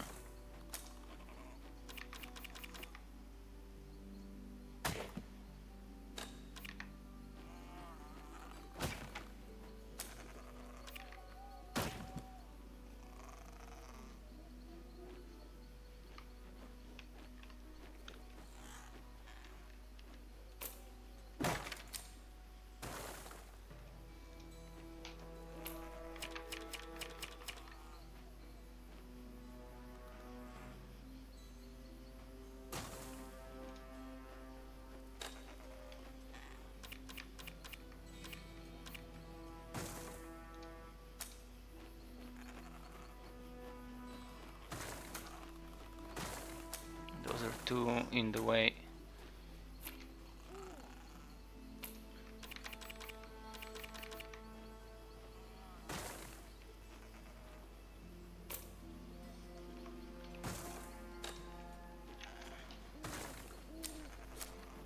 Ah! Which one was it?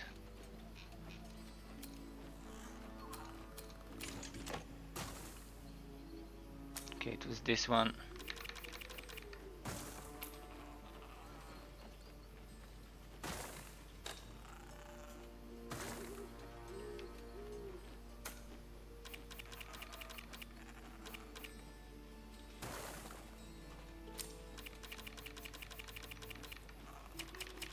Actually need to be able to see them.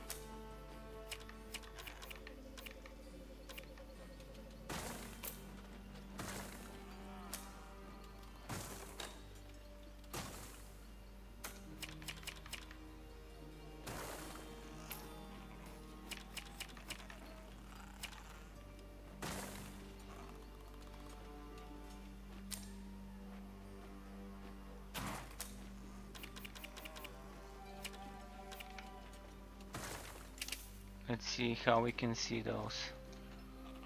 Well, it's kinda hard to see this one.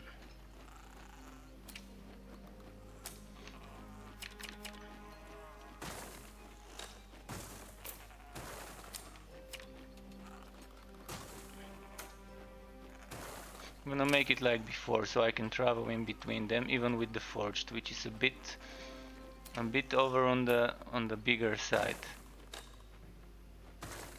So if a forge can pass through them, then anyone should be able to.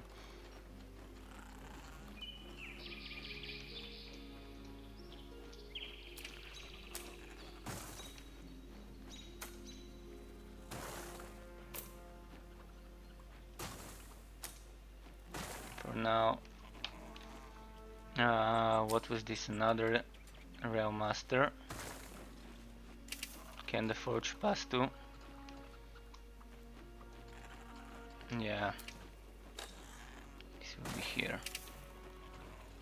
I think there's enough storage. I can store shit tons of gear that way. We have enough mage gear, we have enough Realm Master gear. The forged is fine like that. I'm gonna add some more later. Now off to the stations. Let's see where to put different stations, crafting stations and everything like that. I think up here in this corner is the best place for those. This is fine there.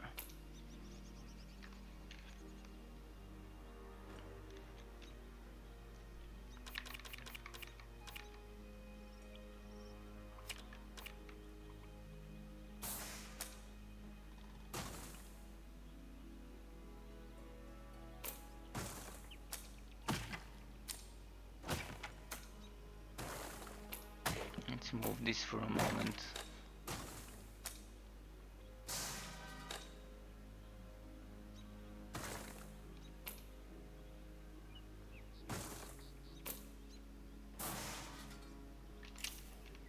Let's see, automaton.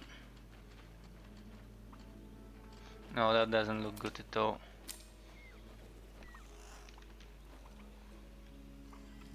Doesn't look good even a tiny bit. So this needs to be rotated in this way to look good somehow. So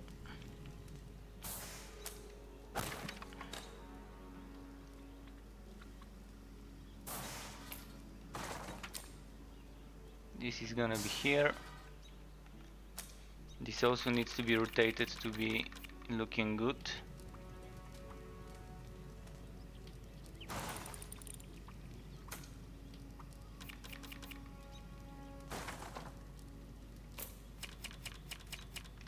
This is gonna be somewhere in the middle.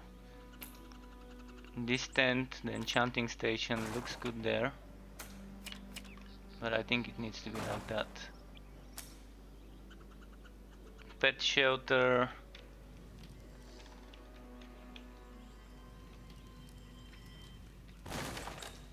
Let's remove those from there. The pet shelter probably needs to be... Let's move this for now. This is always close to the pet shelter. Yeah, I think the pet shelter would look nice around here somewhere.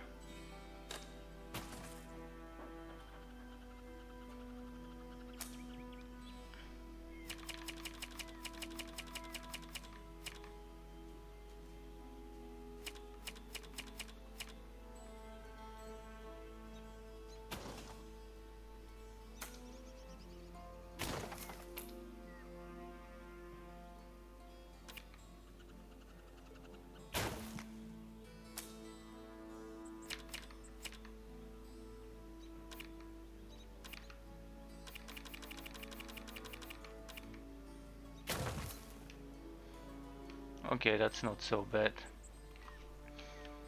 Now for those, where do we put them?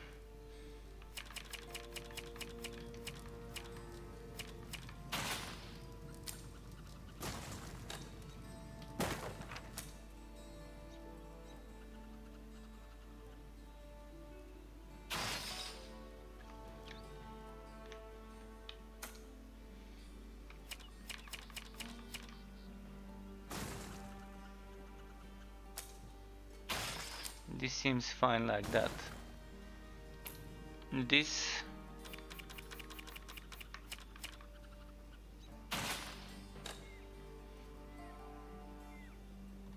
could stay like this.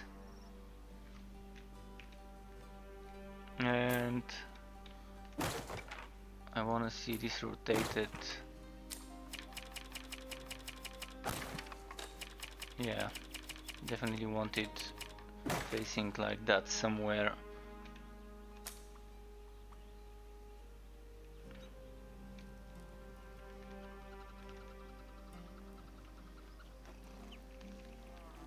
I'm not sure where to put it though. Well, I could put it around here.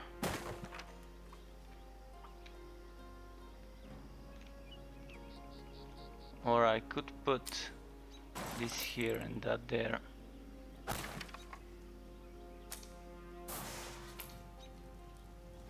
No, this is too dangerous next to that other part.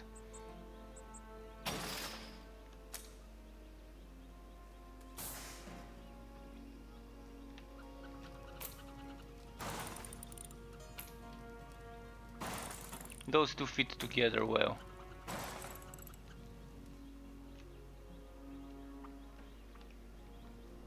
Okay. I'm thinking this and this need to be close together. They kind of fit well.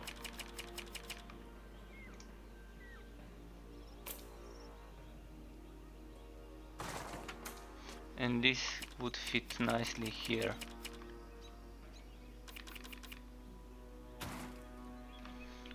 So I'm thinking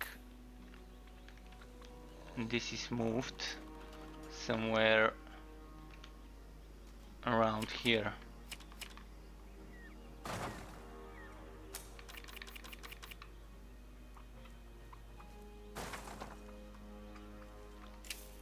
Let's see how it looks like. Ah, I can't see it. Yeah, bad place for it. Bad place for it.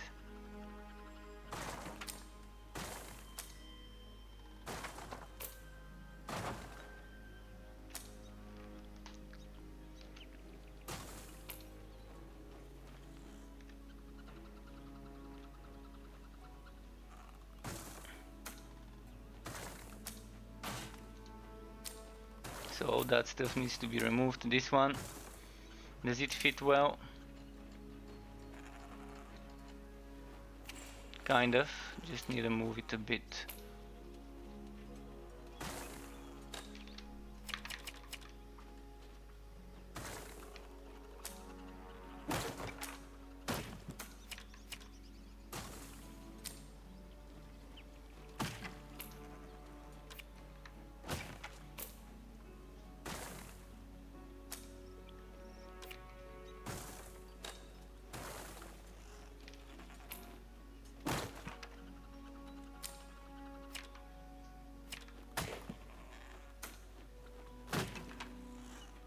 Oh, I forgot, I need to be able to walk around this.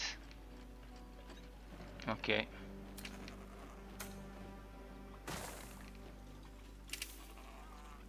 Thankfully I'm on the forged, which allows me to test on the character that's hardest to get around things.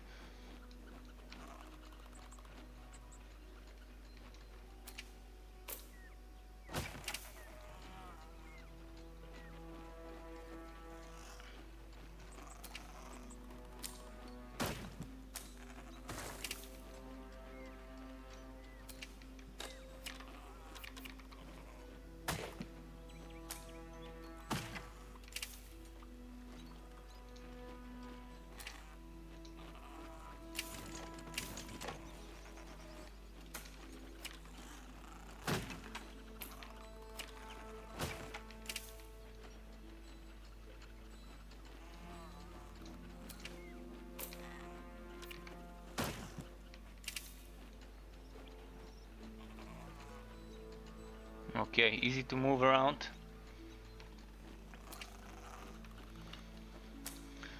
Now,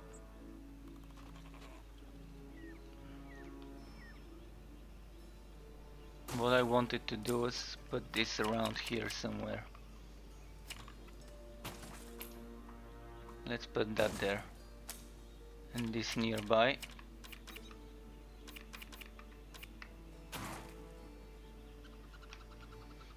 And I need my grain sacks near there, because if you're gonna be grinding grain sacks, they need to be nearby.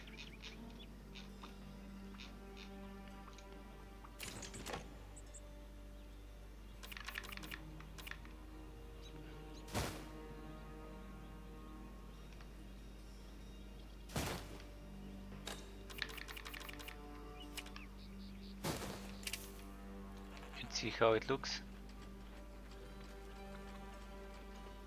Alright, looks fine. This is the grain sacks, we're gonna grind them here, make some flour.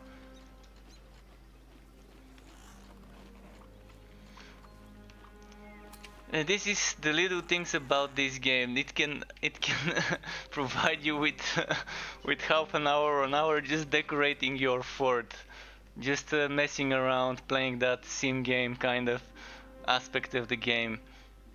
And not many ARPGs have this, but Path of Exile per se has this, and it's fun to build it over there. So, what do we do about this? Do we want that to be...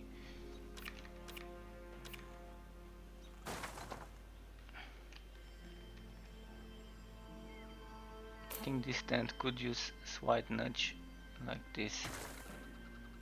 Can I put it even further back?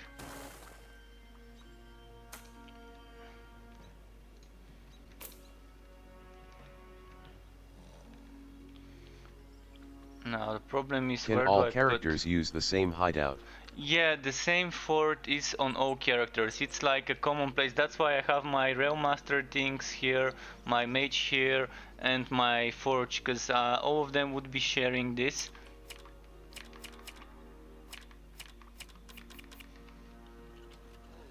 So this used to be skill station from where you learn skills. This thing I'm currently moving. It used to be the mage skill station. I'm actually gonna put it like here maybe. But that's gonna cover the other thing. Then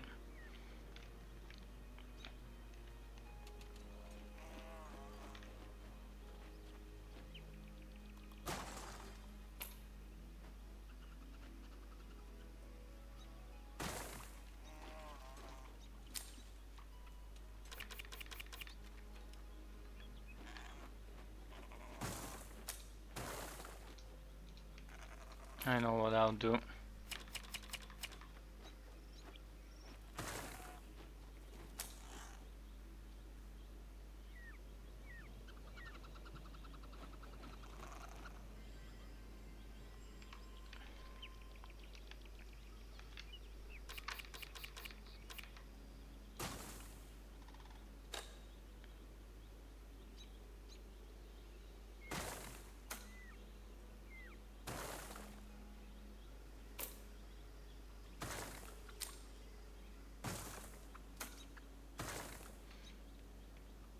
And now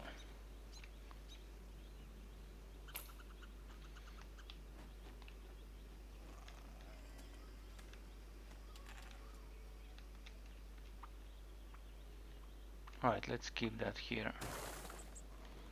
And where did I put that enchant skill station? This skill station is here. I can probably move this kind of away from here.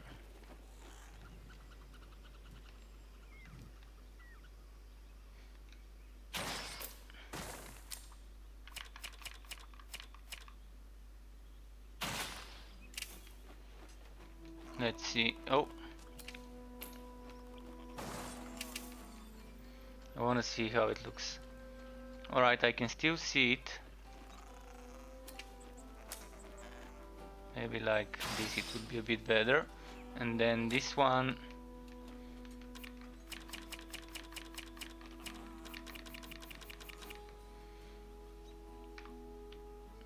this one can stay here. This one can stay here.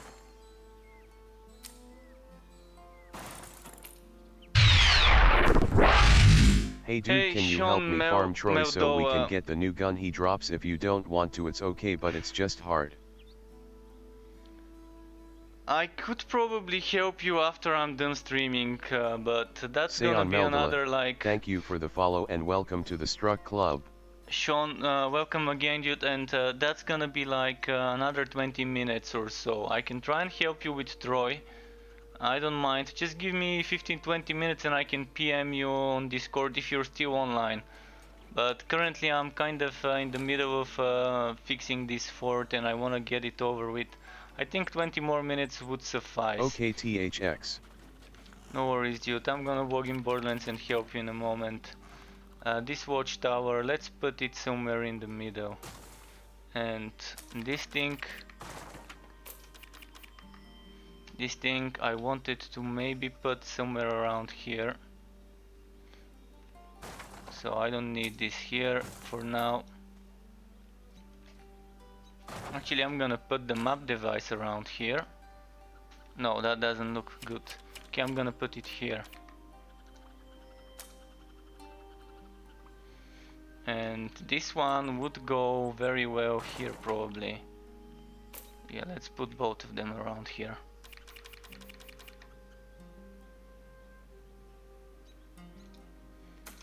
Okay, now I need to decide what to do with those arches.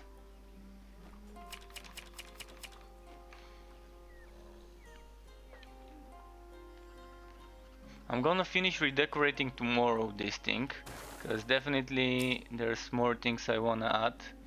So those crystals are here because we need them for magic stuff. Okay, I don't want them rotated in the same way though. So we have those crystals here. We're gonna use this here. We need some light in this part. It's very dark. This part of the...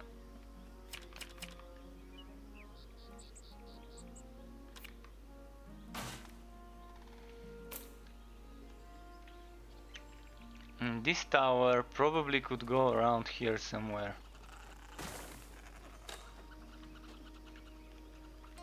Although it is a crow's nest, so it should be in the creature area.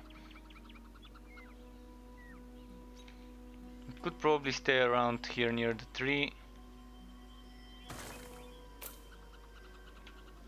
Because it's where crows would be nesting. So those banners now, they belong near some of the wardrobes. I'm thinking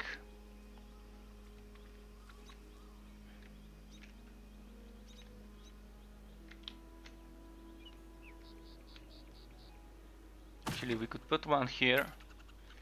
We could put we could put some near the storage. Where do I want my storage?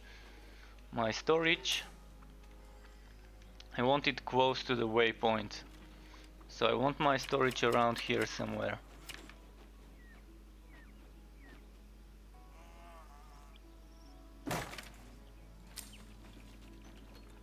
Or actually let's do something. I want my storage right in the middle somewhere.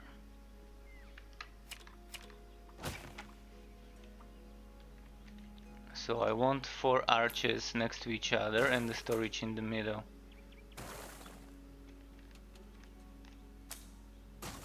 Around here maybe.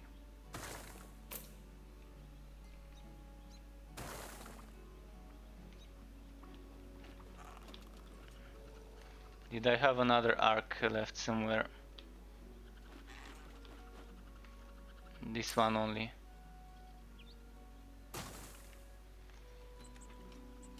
Alright, that's a weird way of combining them, but it looks fun.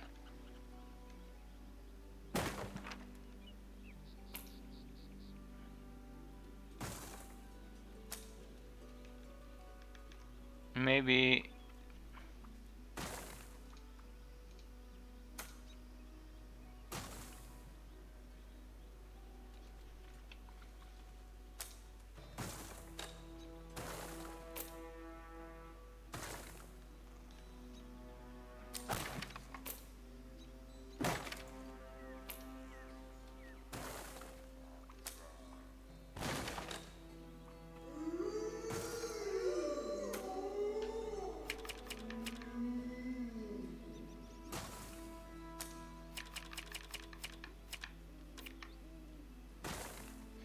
okay, maybe like this it looks better for the storage space.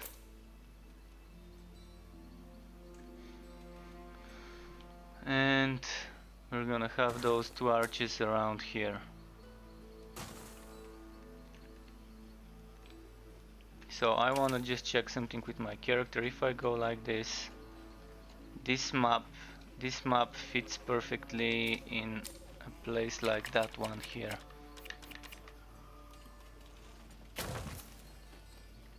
Near the mapworks device. So for the lights, I want some more lights around here. And this light I would want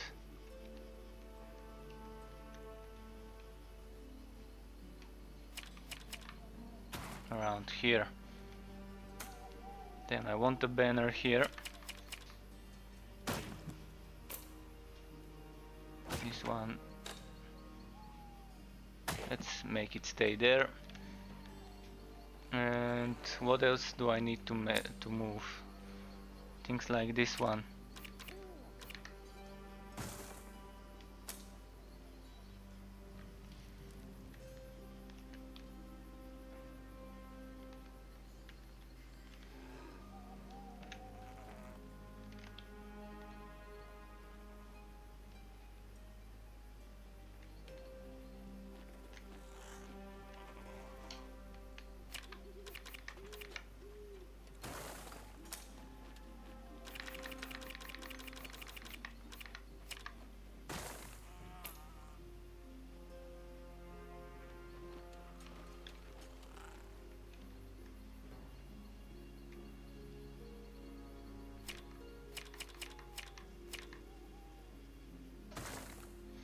Okay.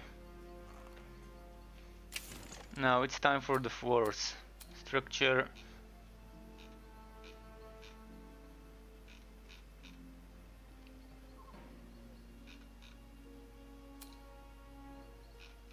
Where were the floors I was using before?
Okay.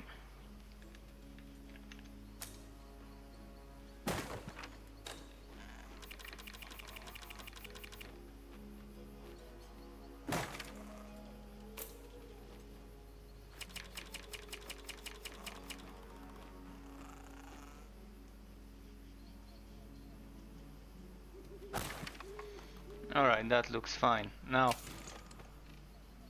where were the not the metal, the stone force I was using before?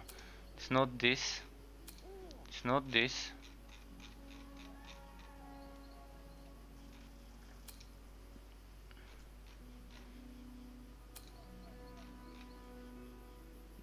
I need this, by the way, around here somewhere.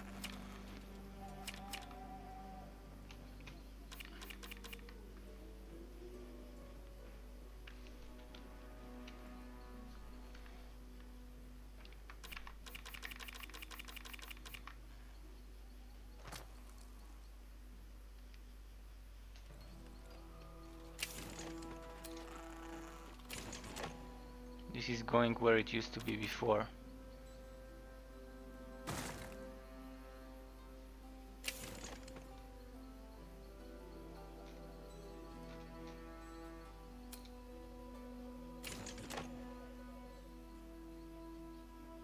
Wow, I did not know I had one like this. I wanna just see what it looks like. If I'm probably not gonna use it because it's too huge. But if I were to use it,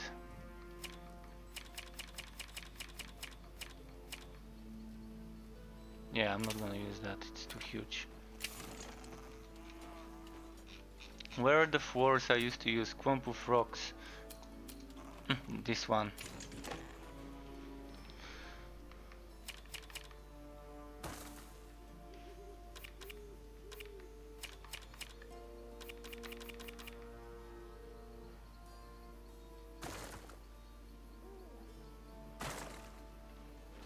Okay, let's just place them first randomly. I'm gonna rotate them afterwards.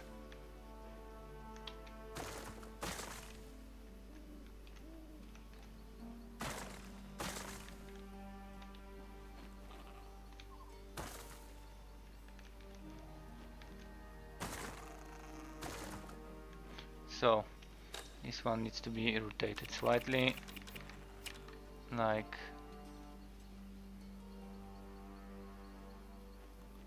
that way. Maybe like this.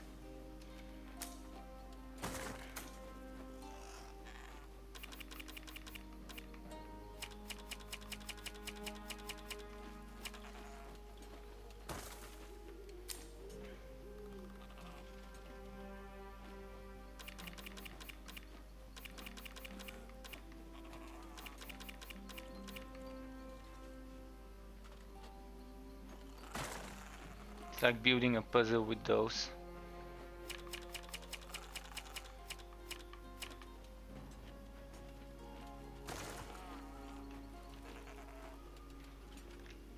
Right, now this one. This needs some extra paving here, not too much. Need some extra here, but let's try and not overlap with the wood.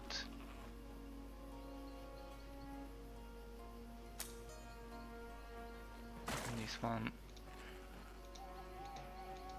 Okay, it's hard to select that one there.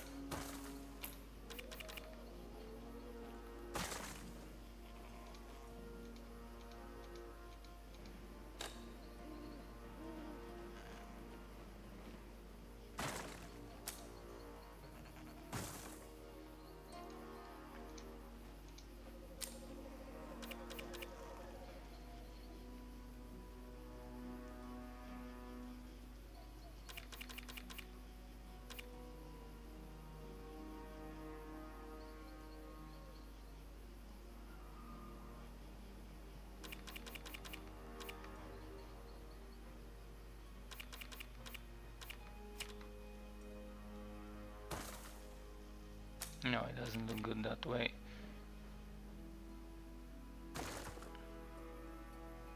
Alright, just a little bit of paving there. Maybe if I were to rotate this sideways, it would look good if I stuck them close together.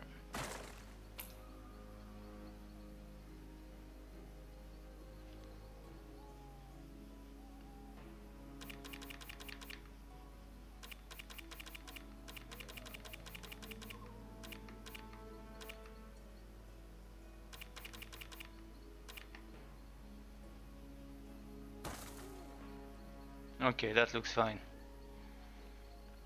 Here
and final one up here.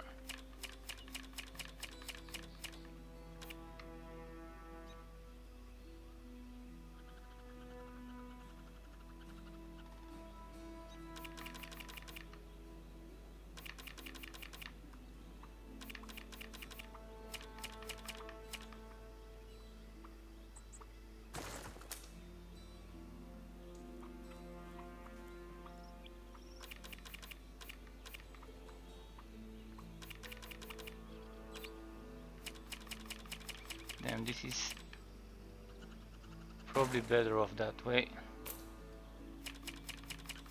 Ah, come on. Maybe like this.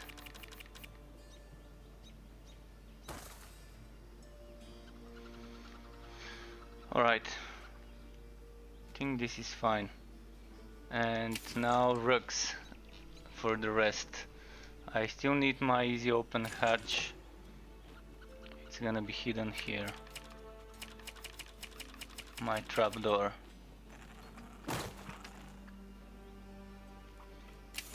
I do need my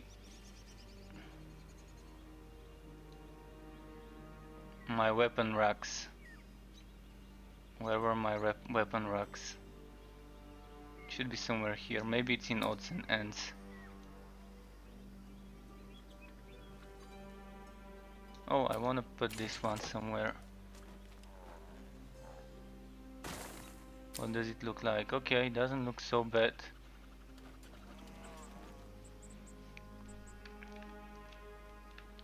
It's gonna be next to the campfire.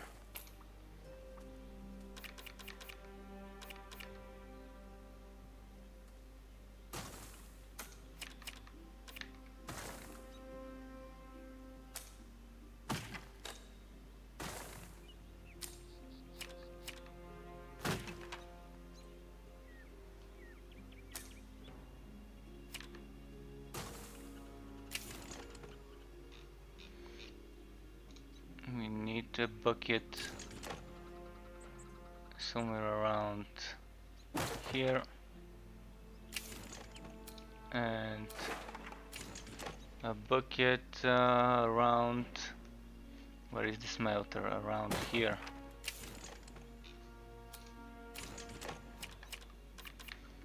Beds, okay. What does it look like? Here the head needs to be in the shadow.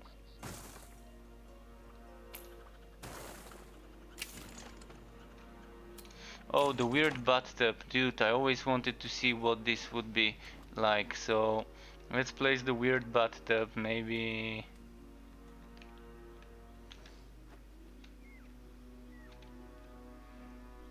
Who doesn't like to take a bath out in the open? So this is gonna be the exhibitionist bathtub.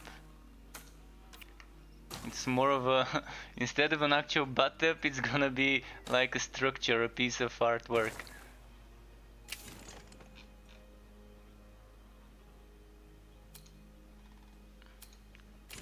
White vault shield, something that, like before, will stay close to my warehouse storage, to the shared storage.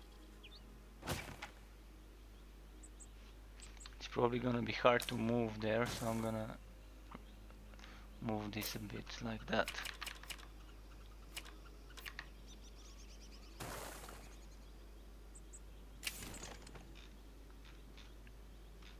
But I still can't find the weapon racks. I had 2 weapon racks. And I can't find them. Oh, there we go. Weapon racks.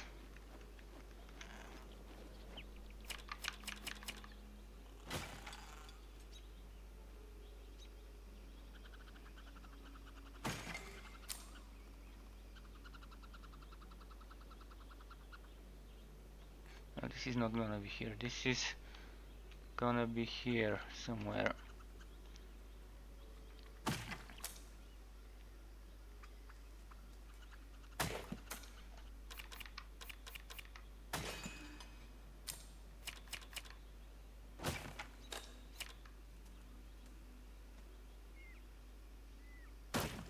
Never mind, let's put this there.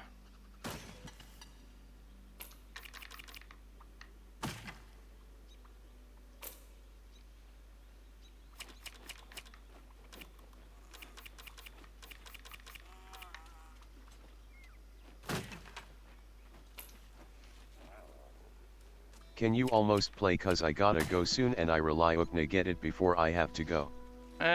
Give me 2-3 minutes and I'm gonna be ready.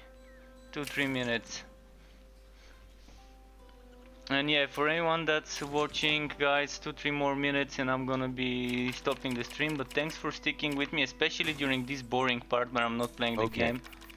But this is the chill part. THX. Pretty fun. I'm gonna probably do some more decorating tomorrow. So I'm just gonna play some final bits every now and then. Some final decorations. I normally place those around the whites. Like here. And then maybe one more around here.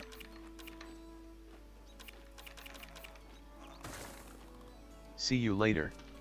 See you later for sure. See you later, everyone. So yeah, just 1 or 2 more minutes and I'm gonna be done. But yeah, thanks for everyone, for the new people who just showed up and for following me, and thanks for the old people for just sticking with me. Especially, this is probably not something very fun and intriguing, but I promise you, I'm gonna stream some more tomorrow, and tomorrow is gonna be more gameplay for everyone who wants to see some of that. I think I'm done for today when it comes to that.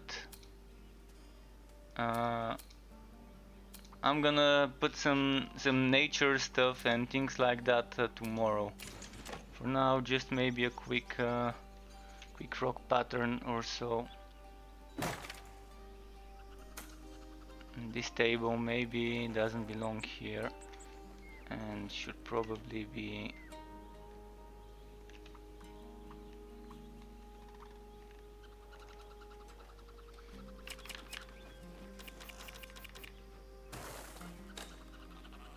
in this weird bathtub. I'm just gonna hide it somewhere here.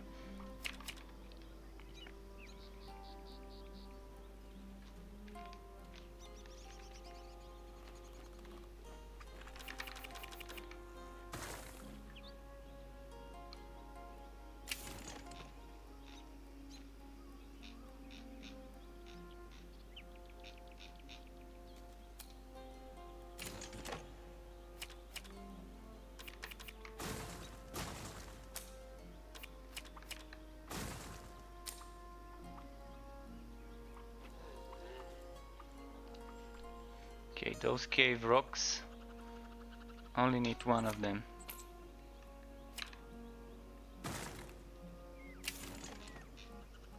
And the tall cave rocks, I also only need one of those. They're gonna be on both sides of this. And that's gonna be the final pieces. Just need to move this bench. Come on. I don't think I need that many benches, I guess. This one will be there.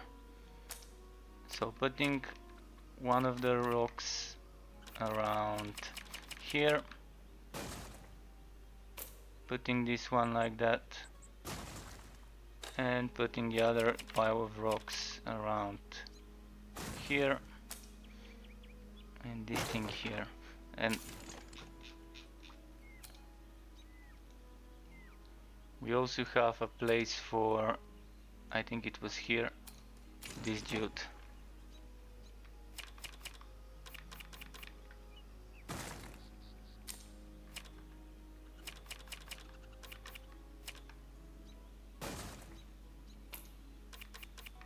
I think I'm just gonna do it like that.